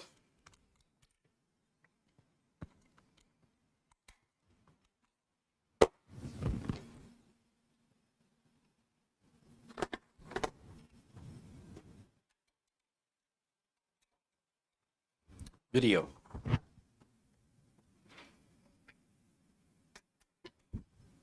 And heck, let's just throw the network on there too. Why not?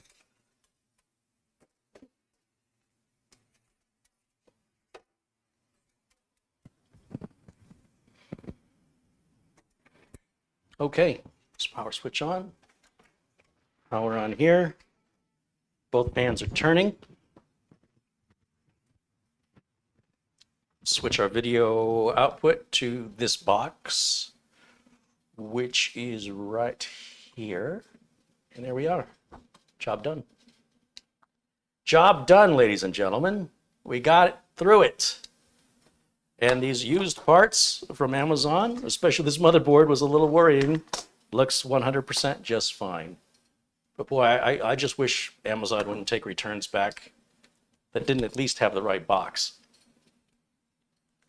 It's got to be a heck of a job for an employee to sort a product without a box, right? How do you know the make and model number of that motherboard when you have you seen the size of Amazon's warehouse? Without some obvious identifiers as to what that product is, kudos to those people hard at work at Amazon taking a return like this and somehow knowing exactly what it is and where it is without a box to identify it. That's impressive, very impressive. We're good to go here. Now I can activate Windows. That'll be my next thing. I'll do that offline. And that's it. I hope you liked the video. a lot of life advice, business advice in there, whether or not that appeals to you. You're not going to find many content creators doing that because they're just enthusiasts, at least on the tech side. So unless you wanted the business model of YouTube, then listen to them.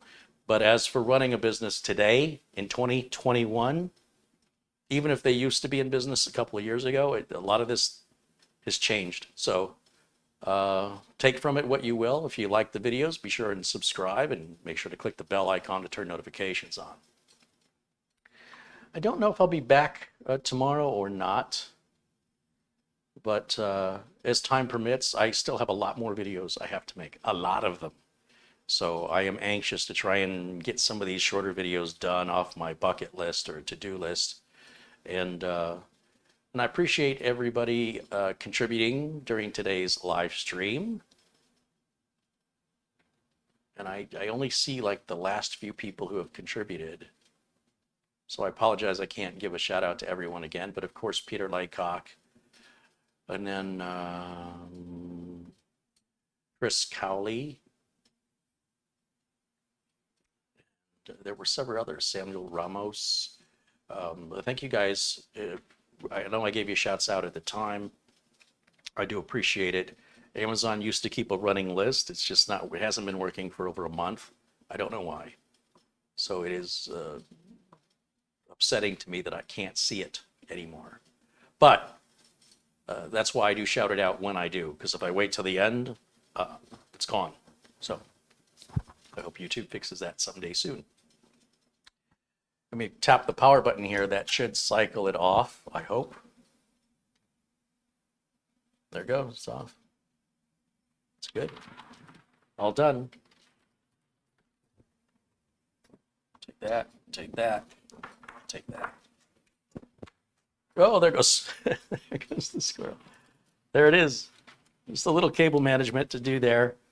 For this type of case, it's very limited. I think they have 3 more of these we need to upgrade. I don't know for sure yet.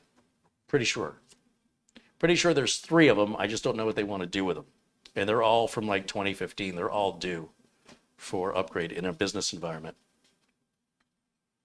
So, and I think they'll all be identical to what this one was. You can go back to, was it last week or the week before last? I did a video on reevaluating this machine and taking the motherboard out of it. So I was prepping it for when the parts came in. And that's today. So I'll be sure and link the 2 videos together. I'll put a link to the original video where I take it apart, and then that video has a link to the video where it was upgraded, and that video has a link to when it was built. So this computer has a history going back about 8 or 9 years. This is one of the first computers I did on YouTube around 2010, 2011. And then each time it comes back for an upgrade after about 3, 4, 5 years, it shows back up again. So there's this interesting history of this one customer's system. And I don't know many other YouTube channels that actually follow up like that with the quality of their work and show you this current status. You know, they often do reviews of something they've had 20 minutes with or 2 weeks with, and then that's the last time you ever see it, and they recommend it based on that, or they don't recommend it based on a very limited activity or interaction with it. So I like to do things a little more realistically here, which is when you sell a product to a customer and you ever want to see that customer again, then if that product has a problem, you take care of it. And then hopefully the customer will come back to you and ask you for another build or to upgrade your build. And this customer has done that now. This is the 4th time. I'm sure we'll do it a 5th time in another 4 or 5 years, God willing. And that is something I'm very, very proud of, if you can't tell. Because no matter what I say and no matter what anybody else says, this is all that matters. My relationship with my customer is all that matters.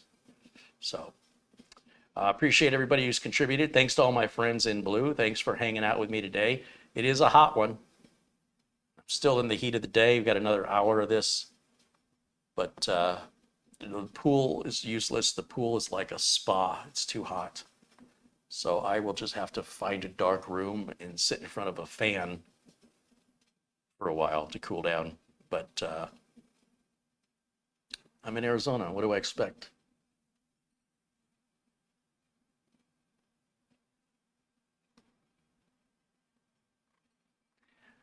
So, okay, just kind of looking through the chat here. My thanks again. I will try to be back tomorrow if the opportunity exists. They'll be back, of course, during the week next week. Friday, a week from today, Mitch should be back. I don't know if I'll be available on my birthday on Wednesday to hang out with you guys. If I can do it, I will. Wednesdays are usually pretty busy for me. They're my errand day. I have to run a bunch of errands on Wednesdays, and it typically doesn't leave much time. I know that Mike Smith wants to do a Tech Vets with me on Wednesday, and I really want to do that. So there's probably not going to be any time on Wednesday. But I appreciate the birthday wishes. Thank you guys for everything. And I will see you all again very, very soon. Until then, bye for now.